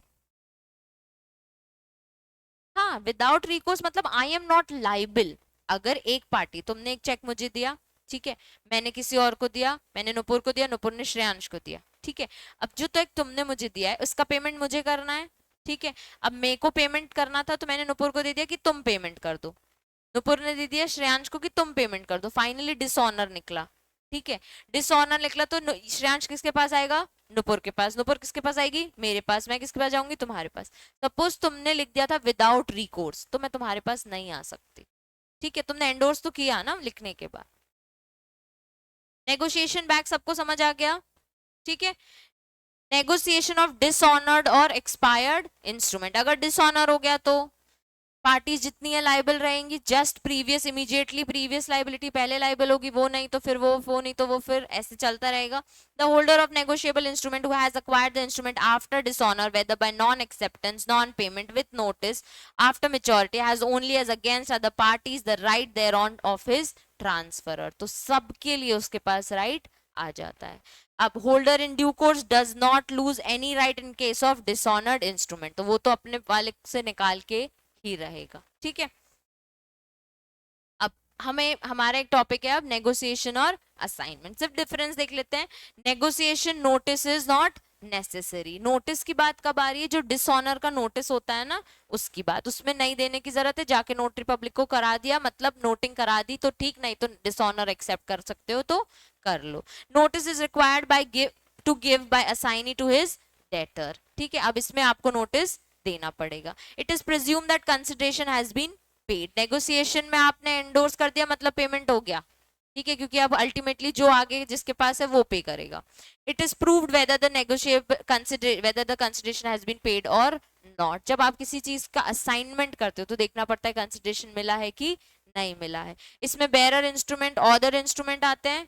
ठीक है, और इसमें आता है separate document is required executed in writing and signed by the transfer. Assignment कब होता है? जैसे तुम अपना कोई राइट असाइन करते हो, जैसे आईपीआर।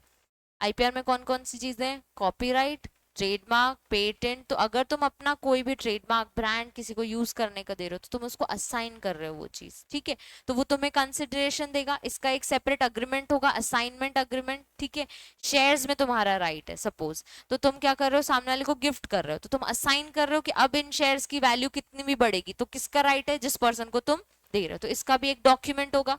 इसमें नो कंसिडरेशन भी हो सकता है अगर आपने गिफ्ट नहीं दिया हो तो बस आपको प्रूव करना है कि कंसिडरेशन भरा है कि नहीं भरा है। The transferee signature is required to be done on the back of the instrument and no separate document is required to be created. Negotiable instrument में सिर्फ साइन करके पीछे आगे कहीं पे भी वो दे देते हैं। The transferee acquires all rights of the holder in due course. The assignee has only right and title and interest of the assigner. जो assigner ने दिया है वही holder। HIDC के पास तो सारे rights थे। The title of the transferee, the holder in due course, is better than the title of transferor. जिसने ट्रांसफर किया उससे बेटर टाइटल एचआईडीसी को मिलता है, क्योंकि अल्टीमेटली वो पैसे उसमें से निकलवा के ही रहता है। ठीक है, और the title of the assignee is subject to the defects in the title of the assignor. तो उसको वही टाइटल मिलेगा जो असाइनर उसको देगा। ठीक है, endorsement does not require payment of any stamp duty. तो हर बार एंडोर्स करते टाइम स्टैम्प ड्यूटी भरने की जरूरत नहीं है, लेकिन असाइनमेंट में stamp duty is required in accordance with the TP act 1880। तो उसके बाद negotiable instrument is regulated under this act और assignment regulated under property act. हमको लेकिन ये टॉपिक असाइनमेंट वाला टीपी एक्ट में नहीं था। ठीक है, हाँ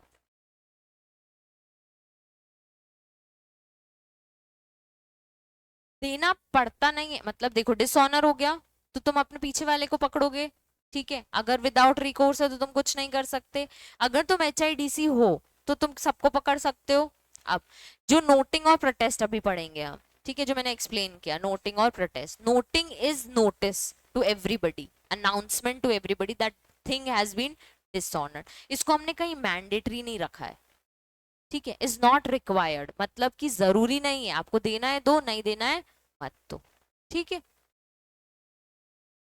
ये हो गया हमारा नेगोशिएशन और एंडोर्समेंट और असाइनमेंट। अब अभी तक जो पढ़ रहे थे ना, सेम चीज अब बिल ऑफ एक्सचेंज के लिए देखनी है, अलग से दी हुई है। देखो, acceptance of bill of exchange, जो पलक कर रही थी श्रेयांश के साथ, क्या कर रही थी?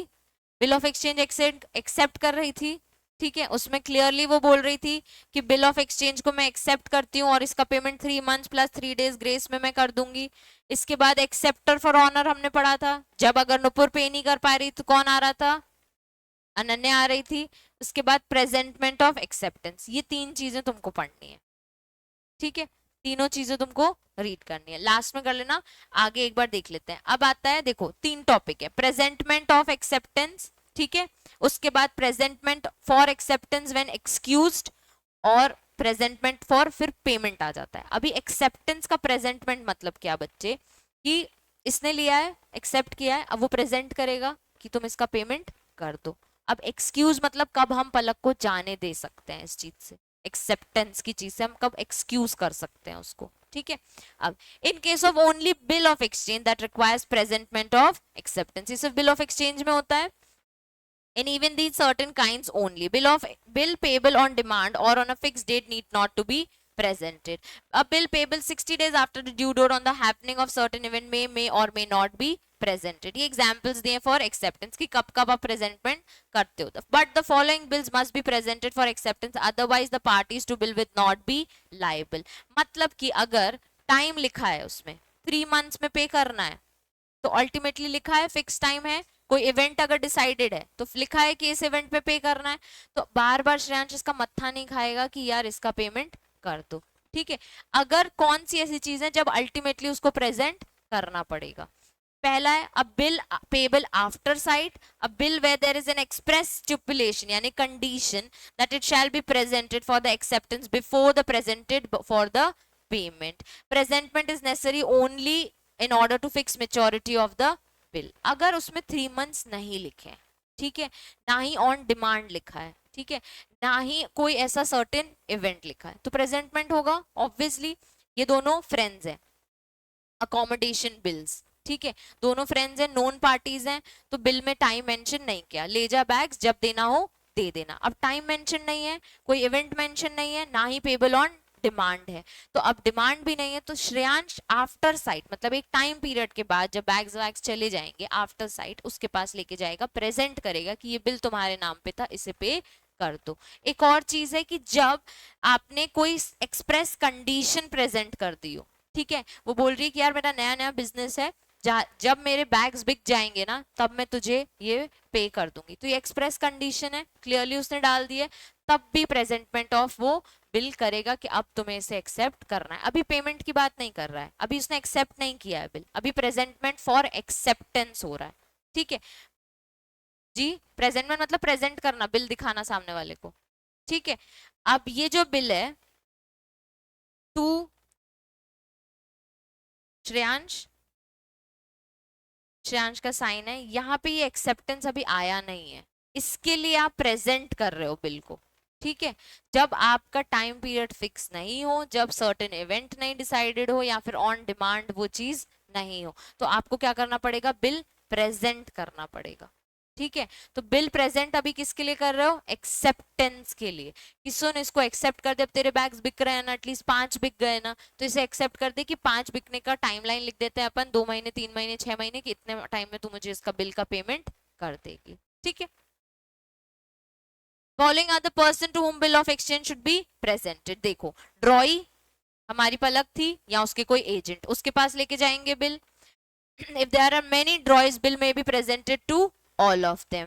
Legal representative the ड्रॉई अगर उसके कोई ड्रॉअर की मतलब अगर कोई पर्सन की डेथ हो गई उसके यहाँ, ऑफिशियल रिसीवर और असाइनी अगर ड्रॉई इंसॉल्वेंट हो गया हो, उसके बाद to a drawee in case of need if there is any the necessary for the original drawee refuses to accept the bill, तभी भी हम जाएंगे प्रेजेंट करने अगर वो एक्सेप्ट नहीं करेगा बिल को, ठीक है। और द एक्सेप्टर फॉर ऑनर, अब जो अलग से आया उसके पास हम जाएंगे, हमने कहा था नोटरी में इंक्लूड कराना पड़ेगा कि एक्सेप्टर और ऑनर ये है, तो उसके पास भी प्रेजेंट मिल जाए, अब तुम इसे एक्सेप्ट करो, ठीक है। अब ऐसे ही कब एक्सक्यूज कर सकते हैं, कब हम छोड़ सकते हैं कि प्रेजेंटमेंट मत करो, where the drawing cannot be found after a reasonable search, घूम गई है पलक अब मिल ही नहीं रही है, तो एक्सेप्टेंस कैसे करोगे, तो हम छोड़ देंगे कि अब प्रेजेंटमेंट ऑफ एक्सेप्टेंस मत करो। where the draw is a fictitious person and one capable of contracting, अब पता ही नहीं है जो आधार कार्ड दिया था वो जाली था, पता ही नहीं है जेन्युइन पर्सन है भी कि नहीं है, ये कौन का नंबर दे के गए हैं, किसका नाम लिखवा के गए हैं, तो फिक्टिशियस पर्सन है, इमेजिनरी है, वो पर्सन एग्जिस्टेंस में है कि नहीं है हमें पता नहीं, तो presentment of acceptance can be excused where although the presentment is irregular acceptance has been refused on some other ground, ऐसे ही लिख दिया कि any other ground पे भी खुद से श्रेयांश बोल दिया अब छोड़ो यार क्या ही एक्सेप्टेंस कराना है, तो उसने रिफ्यूज कर दिया और फिर उसने उसको प्रेजेंट भी नहीं किया। 3 चीजों में उसको आप छोड़ सकते हो, जब मिल नहीं रहा है, गायब हो गया है, फिक्टिशियस नेम है और कोई सम अदर ग्राउंड। ऐसे ही प्रेजेंटमेंट फॉर पेमेंट है बच्चे, कि अभी तुम उसको बिल एक्सेप्ट कराने की बात करते, अब तुम उसको पेमेंट कराने की बात करो कि हो गए 3 महीने पे कर दो, नहीं कर रहे हो तुम, टाइम खत्म हो गया है, ठीक है, वो चीज।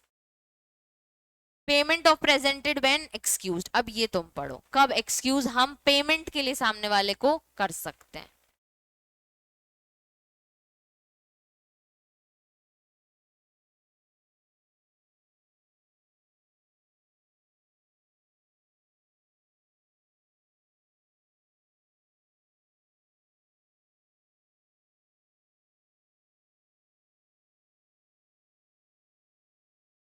चलो आखिरी के कुछ टॉपिक बचे, अब इतना पढ़ लिया, अब डिसऑनर भी पढ़ लो कि डिसऑनर कब होता है, ठीक है, कब होता है, जब पैसे नहीं रहते हैं, सफिशिएंट बैंक अकाउंट में, ठीक है। अब क्या है, डिसऑनर बाय नॉन पेमेंट और notice of dishonour. A promissory note, bill of exchange or cheque is said to be dishonoured when, जब पेमेंट उसकी नहीं हुई है। Then the maker of the note, acceptor of the bill, and the drawee of the check makes default in payment upon being duly required to pay the same. तो कोई default करेगा payment में तो उसको हम क्या बोलेंगे, डिसऑनर ऑफ नेगोशिएबल इंस्ट्रूमेंट या dishonour by non payment. Negotiable instrument is dishonored by non-payment when the presentment of the payment is excused and the instrument is overdue remain unpaid. जब payment के लिए प्रेजेंट किया और उसने refuse कर दिया, ठीक है, कि नहीं नहीं मैं ध्यान नहीं दूंगा तुम्हारे इस प्रेजेंटमेंट को, या फिर ओवरड्यू था तो भी पे नहीं किया, या फिर पे ही नहीं किया, ठीक है, उसको आप क्या बोलेंगे, डिसऑनर। अब देखो नोटिस ऑफ डिसऑनर अभी तक पढ़ रहे थे, व्हेन नोटिस, नोटिस देना पड़ता है, डिसऑनर हो गया तो नोटिंग और प्रोटेस्ट पढ़ रहे थे। अब कब ये नोटिस देना अननेसेसरी है, ठीक है, नोटिस देना मतलब डिसऑनर हो गया है तो आप नोटिस दोगे, पीछे वाले बंदे को बताओगे ना डिसऑनर हो गया, वो उसको बताएगा डिसऑनर हो गया, वो उसको बताएगा डिसऑनर हो गया, तो ये हो गया नोटिस ऑफ डिसऑनर। कब इसकी नेसेसरी नहीं है, वो पॉइंटर्स पढ़ो। No notice of dishonour is necessary.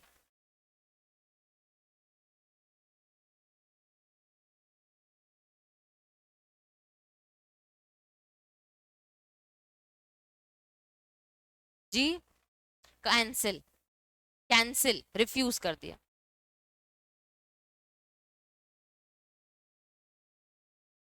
Drawer नहीं बोल दिया ना, नहीं चाहिए पेमेंट, तो क्यों ही नोटिस दो। आता सोच रही कैसे गंदा गंदे मुंह, कैंसिल करना।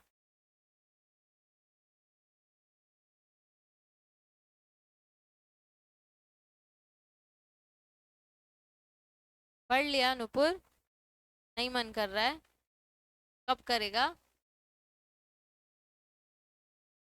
क्या बोल रही है,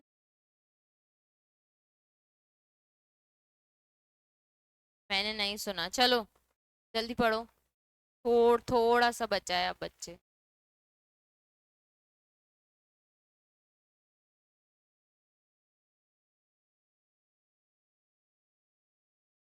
क्या समझ आ रहा है, बाकी कंटेंट ही तो समझ रहे हैं। लिखने के लिए केसेस आएंगे ना, तो तुम्हें उसको अपने वर्ड्स में एक्सप्लेन करना है, नेगोशिएबल इंस्ट्रूमेंट्स क्या बोल रहे हैं। पूरा एक्ट एक बार पढ़ना पड़ेगा, खुद से रीड करना पड़ेगा पूरा, तो चीजें प्रोविजन याद तो करने पड़ेंगे ना। तो बस वही उसी की इंग्लिश याद करनी है, समझ ले, हिंदी में समझ आ गया ना, इसी की इंग्लिश याद करनी है बस। डन, इजी है। कब नोटिस देना जरूरी नहीं है, ये बॉक्स वाले जितने होते हैं ना हर मॉड्यूल में बहुत इंपॉर्टेंट होते हैं, जितने वो बॉक्स में कवर करते हैं। अब नोटिंग और प्रोटेस्ट दोनों चीजें समझी। नोटिंग यानी अनाउंस कराना कि किसी पर्सन ने क्या किया है, डिसऑनर, किसके थ्रू, नोटरी पब्लिक के थ्रू। अब यही नोटरी पब्लिक के थ्रू अगर आप एक सर्टिफिकेट ले लो तो उसको हम क्या बोलेंगे, प्रोटेस्ट। देखो, वेदर नोट और bill dishonoured, the holder is entitled after giving due notice of dishonor to sue the drawer and the endorsers. A convenient method of authenticating the fact of dishonor by means of noting. अब जो तुम suit करने जाओगे तो तुम बोल दोगे dishonour, dishonour court कैसे मानेगा, तो नोटरी पब्लिक से आप जाके क्या करते हो, नोटिंग करा के आते हो, ठीक है। अब प्रोटेस्ट देखो, protest is a formal notarial certificate attesting the dishonour of the bill. Protest कब आता है, जब नोटिंग हो जाती है। The based on upon the noting which has been effected of the dishonour of the bill. After noting has been made, the formal protest is drawn up by the notary, and when it is drawn up, it relates to back of the date of the noting. तो पहले noting कराई, notary public में जाके announce कराया, फिर protest का उसके certificate दे दिया कि हाँ जो नोटिंग हुई है उसके बेस पे मैं ये सर्टिफिकेट दे रहा हूँ कि ये पर्सन डिसऑनर्ड है, ठीक है। बुक नहीं बंद करनी, चलो। डिस्चार्ज ऑफ इंस्ट्रूमेंट, डिस्चार्ज मतलब कैंसिल हो जाना, अब खत्म, मैटर खत्म। कब खत्म होगा, जब पेमेंट हो जाएगी नेगोशिएबल इंस्ट्रूमेंट की। When the principal debtor becomes the holder, finally उसे ही पेमेंट आनी है, उसे ही पे करना है, तो फिर डिस्चार्ज हो जाएगा। बाय द एक्ट वो डिस्चार्ज है सिंपल कॉन्ट्रैक्ट, अगर कॉन्ट्रैक्ट में लिख दिया कि अब हमें इसको आगे डील नहीं करना है, ठीक है। बाय रिनंसिएशन यानी वेव ऑफ कर देना, पेमेंट नहीं चाहिए। बाय कैंसिलेशन यानी कैंसिल कर देना, हमें मतलब नहीं है, ठीक है। तब डिस्चार्ज हो जाता है, डिस्चार्ज ऑफ पार्टी और पार्टीज, ठीक है। पार्टी में भी discharge in following ways, same चीज, by cancellation, by release, discharge by secondary parties, मतलब एंडोर्स करा देना तो एक पार्टी रिलीज हो जाती है, डिस्चार्ज हो जाती है। बाय ऑपरेशन ऑफ लॉकअप, जब इंसॉल्वेंट हो जाते हो। By allowing the drawer more than 48 hours to accept the bill or previous parties are discharge. By taking qualified acceptance, all previous parties are discharge. Qualified acceptance मतलब no matter what I'll be accepting it, I'll be paying it, ये qualified acceptance हो गई। और by material alteration, material alteration just नीचे topic है बच्चे, material alteration यानी something which is very important, वो आपने ऑल्टर कर दिया तो discharge by discharge of parties हो जाता है। जैसे एक पर्सन को दूसरे पर्सन को पेमेंट करनी थी, आपने वो पर्सन का नाम ही चेंज कर दिया तो वहां पे वो पार्टी डिस्चार्ज हो गई, ठीक है।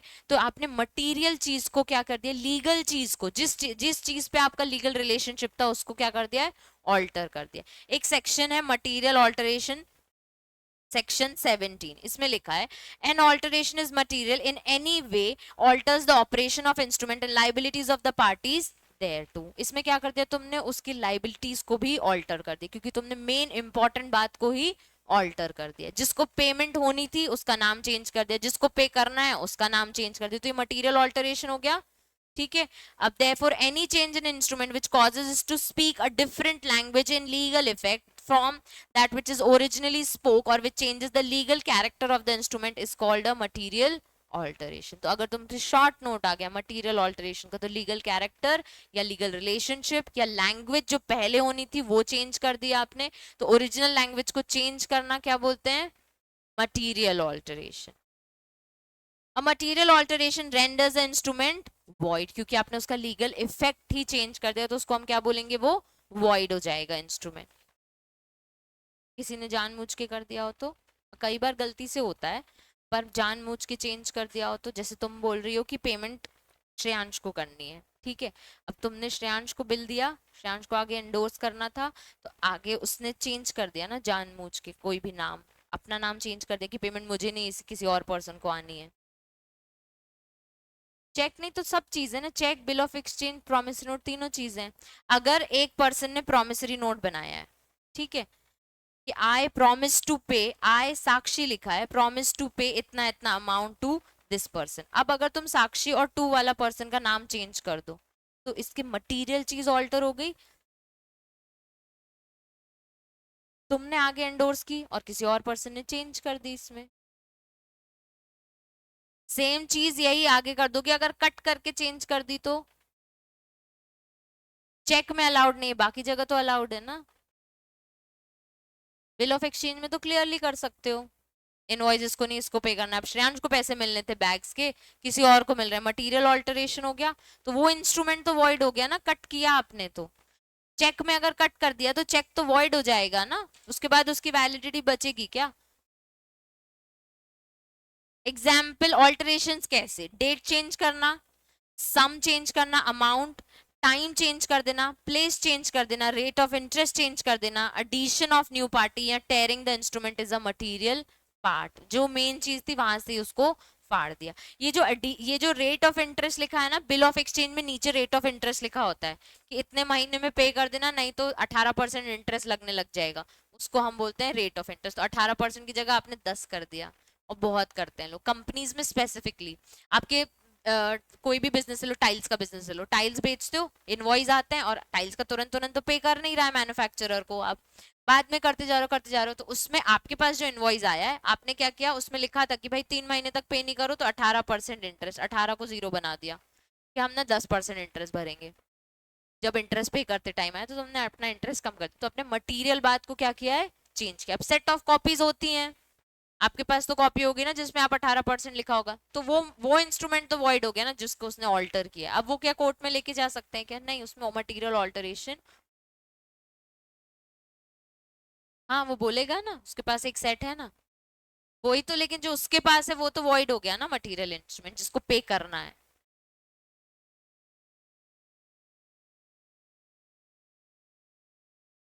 That is an endorsement thing, अब वो वॉइड हो जाएगा, ठीक है। वो तुम्हारे पास जो आया है ना वो इंस्ट्रूमेंट ही वैलिड नहीं, ठीक है।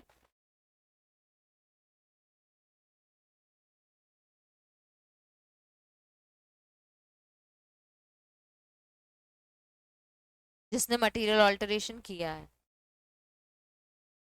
तो वो अपनी जितनी प्रीवियस पार्टीज है उन पे एक्शन लेगा ना, all the parties are liable then. ये हमने पढ़ा है, जब होल्ड HIDC आता है तो सबको लाइबल करता है वो, तो सिर्फ जिसने फ्रॉड किया उसको नहीं। वो फ्रॉड करने वाला तो पे कर ही नहीं रहा है, वो तो फ्रॉड करके भाग गया, तो सारी पार्टीज को लाइबल करेगा फिर वो। ठीक है, हाँ हाँ, एक्सेप्ट किया या जिसने भी ऑल्टर किया, मुझे पेमेंट चाहिए, मुझे मतलब नहीं है। ठीक है, जिसका इंटरेस्ट था, जो ट्रांसफरर था, अल्टीमेटली जिसको पेमेंट मिलना था, उसको तो अपना पेमेंट चाहिए ना। 3 मंथ्स में नहीं आया तो मुझे 18% इंटरेस्ट चाहिए, तो वो जितनी पार्टीज हैं सबको लाइबल करेगा। There is no material alteration of instrument is not violated in the following cases। मतलब तब हम बोलते हैं कि कोई बात नहीं, अगर कोई करेक्शन, कोई मिस्टेक थी उसको आपने करेक्ट किया है तो उसको मटेरियल ऑल्टरेशन नहीं बोलेंगे। To carry out some common intention of the parties, जो सब करते हैं वो आपने किया हो तो चलेगा। An alteration made before the instrument is issued and made with the consent of the parties, देते टाइम आपने कंसेंट ले ली थी और देने से पहले ही चेंजेस कर लिए थे तो कोई मटेरियल ऑल्टरेशन उसको हम नहीं बोलेंगे। Crossing of cheque is not an material alteration, तो हमने पढ़ा कि क्रॉस करते हैं हम। अब addition of the word on demand in instrument where no time payment is stated is also not an material alteration। तो डेट चेंज करना, प्लेस चेंज करना, नाम चेंज कर देना, अमाउंट चेंज कर देना, ये सब मटेरियल ऑल्टरेशन में कवर होते हैं। लेकिन मिस्टेक को करेक्ट करना है, कंसेंट ऑफ द पार्टीज लेके कुछ करेक्शन कर देना, चेंजेस कर देना, दैट इज वैलिड। अब हुंडीज एक लास्ट टॉपिक है, बहुत पुरानी चीजें हो गई हैं, हुंडीज अब नहीं चलती। पहले के जमाने में जो bill of exchange, promissory note और ये सब चलते थे ना, इनको हम क्या बोलते थे, हुंडीज। सेम चीज है, तुम एक बार रीड इसको कर लेना, क्योंकि ये टॉपिक कभी नहीं पूछा है उन्होंने, इन केस पूछ लिया तो वैसे रीड कर लेना। ठीक है, हुंडीज क्या होती है, पहले के जमाने के bill of exchange, promissory note या फिर चेक, तो अभी बैंक्स इतने चल रहे हैं, तो पहले के जो ये नेगोशिएबल इंस्ट्रूमेंट है उसको हम बोलते थे हुंडीज। तो अब जब तुम बहुत सारे टाइप्स पढ़ रहे हो तो अब उसमें शाहजोग हुंडी, जुखमी हुंडी, जवाबी हुंडी, नामजोग हुंडी, दर्शनी हुंडी, ऐसे टाइप्स होते हैं। अब तुमने अभी 3 टाइप पढ़े ना, अब पहले ये सारे टाइप्स चलते थे। एक मिडादी हुंडी, प्रिजम्पशंस हमने पढ़ लिए थे। पेनाल्टीज रीड कर लेना, हार्डली पूछेंगे। इसमें एक सेक्शन है वो मेरे को दिखाना है तुमको, 138, यही प्रिजम्पशंस पढ़ लिए थे हमने। Dishonour of cheque for insufficiency et cetera funds in account, मैं कब से तुमको एक सेक्शन बता रही हूँ 138, इसकी तुम प्रैक्टिस भी कर सकते हो। ये सेक्शन क्या है, 138 सेक्शन ऑफ नेगोशिएबल इंस्ट्रूमेंट। मतलब एक अगर आपका बैंक अकाउंट में पैसा नहीं है और उस वजह से आपका चेक डिसऑनर हुआ है, स्पेसिफिकली इनसफिशिएंट फंड्स की वजह से, तो आप 138 के अंडर एक्शन ले सकते हो। 130 के अंडर क्या बोलोगे, डिसऑनर ऑफ चेक हुआ, और डायरेक्टली इसकी क्रिमिनल एप्लीकेशन आप डाल सकते हो। तो अगर चेक डिसऑनर हुआ है तो सामने वाले पर्सन को लीगल नोटिस भेजो, सामने वाला पर्सन लीगल नोटिस के टाइम पीरियड में अगर पैसा नहीं दे तो सीधे कोर्ट में एप्लीकेशन, जो कोर्ट में एप्लीकेशन जाएगी वो कौन से सेक्शन के अंडर जाएगी, 138। ठीक है, where any check drawn by a person on account of maintained by him with the banker for payment of any amount money to another person from out of that account for discharge in whole or in part or any debt or the liabilities returned by the bank unpaid। तो एक check drawn क्या था, किसी के नाम पे जहां पे आपको अपनी लाइबिलिटी पूरी खत्म करनी थी, तो चेक क्या हो गया, रिटर्न आया unpaid, either because of the amount money standing to credit to that account is insufficient to honour of the check or that it exceeds the amount to be paid from that account by an agreement made with the bank। मतलब bank ने आपसे एक agreement किया था कि आपके account में, current account में इतना ही पैसा रखना और इतना ही रोल होता रहेगा। तो आपने अगर 10,000 की बैंक से बात की हुई और आपका चेक ही 20,000 का है, तो क्या वो बैंक उसको पे कर पाएगा, नहीं कर पाएगा। अब आपने 10,000 का चेक बनाया, आपके में 0 बैलेंस है, तो इनसफिशिएंट है। ठीक है, पैसे ही नहीं है। Such person shall be deemed to commit an offence and shall without prejudice to any provision of this act be punish with imprisonment for term of 2 years with fine which may extend to twice of the amount of check or both. इसलिए मैंने बोला इसमें criminal action आप ले सकते हो अगर आपने ये ऑफेंस किया है, insufficient of funds in your bank account, या ऐसा जो आपने बैंक के साथ अग्रीमेंट किया उससे से ज्यादा आपकी लाइबिलिटी इंक्रीज हो रही है, तो आपको कितनी पनिशमेंट है, 2 years of imprisonment or double the amount of check or both is a serious offense। ठीक है,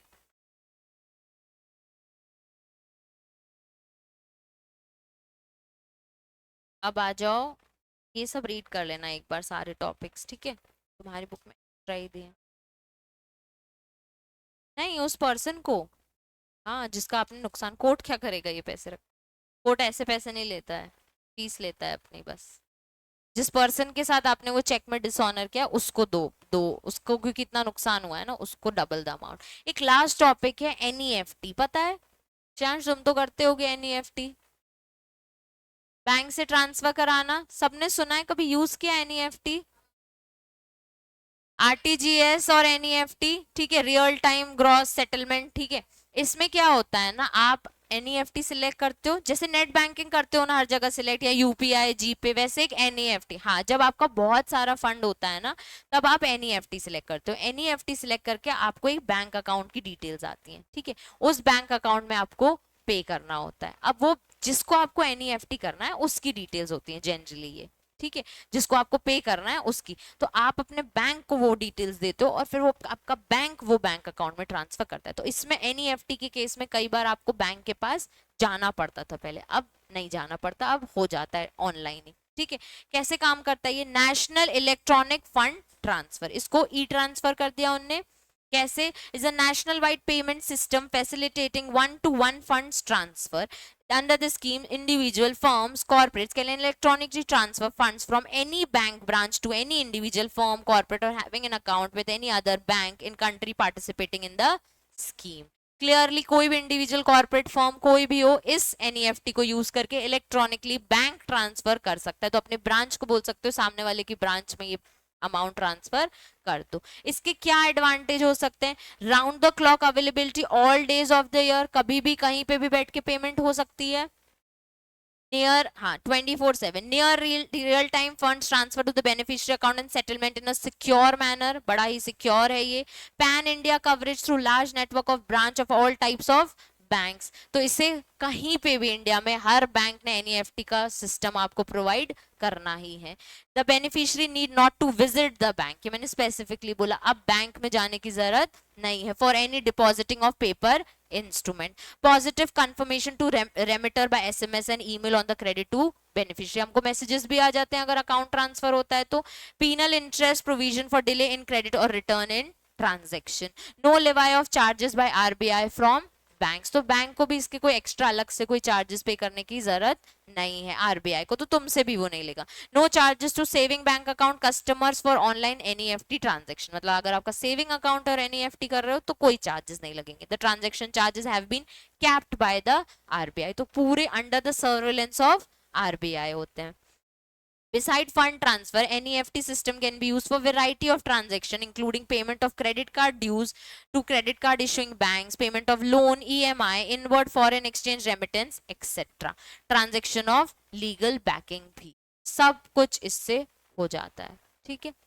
लीगल बैकिंग मतलब अगर आपके आपके ट्रांजेक्शन्स होते हैं तो आपको अगर उसका पूरा बैंक स्टेटमेंट चाहिए तो एनईएफटी के थ्रू आप वो भी निकलवा सकते हो, तो पूरी लीगल बैकिंग है, सारे रिकॉर्ड्स हैं आपके एनईएफटी ट्रांजेक्शन्स का, ये उसके एडवांटेज है। तो आपको एक लीगल बैकिंग मिलती है इसमें कि कल को आपको चेक करना हो किस किस को पेमेंट गया किसको नहीं गया, वो भी आपको एनईएफटी के थ्रू मिल जाएगा। बेनिफिट्स भी देखो, it is safe and secure system for fund transfer, वही चीज है। Transactions have no amount cap set by the RBI, जैसे हर बार आप कोई इंटरेस्ट वगैरह बैंक ने सेव किया, एलआरएस रेट, सीआरआर रेट, ये बैंक आपको इसके लिए एनईएफटी के लिए उसने कुछ भी बैंक्स को बोला नहीं है, कोई इंस्ट्रक्शंस नहीं है। The system is available 24/7 365 days. Physical check on demand is not needed. Need not to visit the bank. Beneficiary need not apprehensive about loss, theft, physical instrument और likelihood fraudulent encashment, इसमें बहुत least chances है कि आपके साथ कोई fraud वगैरह होगा। Remittance can initiate remittance from his or her home place, working internet banking in his bank offer such service, जहां बैठ के पे करना है वहां बैठ के पे कर सकते हो। The transaction have been kept by RBI. The transaction have legal backing, same चीज, ठीक है। तो अगर एनईएफटी पूछे तो थोड़ा सा इंट्रोडक्शन और एडवांटेज और बेनिफिट्स सेम चीज दी है, बस बेनिफिट्स में थोड़ा एक्टिव पैसिव कर दिया। अब देखो इस चैप्टर को पढ़ना कैसे है, ठीक है, जब नेगोशिएबल इंस्ट्रूमेंट चैप्टर उठाएंगे तो हमने पहले सबसे पहले, इसलिए मैंने तुमको कुछ टर्म्स क्लियर कर दी थी। तो अब नेगोशिएबल इंस्ट्रूमेंट को लेके कोई भी तुमसे कुछ भी पूछे, तुम्हें उसकी हिंदी में मीनिंग्स आते हैं, कुछ भी पूछ लो, endorsement, negotiation, assignment, bearer, order, या फिर पूछ लो इनलैंड इंस्ट्रूमेंट, फॉरेन इंस्ट्रूमेंट, ये सब नेगोशिएशन, बैकिंग, क्रॉसिंग, कुछ भी पूछ लो तुमको बनता है। ठीक है, तुमको याद क्या क्या होना चाहिए मैम, इस पूरे चैप्टर में हम लर्न क्या करें? सबसे पहले तीनों नेगोशिएबल इंस्ट्रूमेंट्स की डेफिनेशन बेसिक, जो अंडरटेकिंग ऑर्डर, अंडरटेकिंग क्या है, undertaking conditional order, conditional undertaking, ये सारी चीजें डेफिनेशन और essentials, first thing. Second thing, जब तुम बिल ऑफ एक्सचेंज पढ़ रहे होगे, ठीक है, तो उसमें acceptor of honour, drawer and need, drawer and need का टॉपिक नहीं है तुमको, एक्सेप्टर ऑफ ऑनर का है।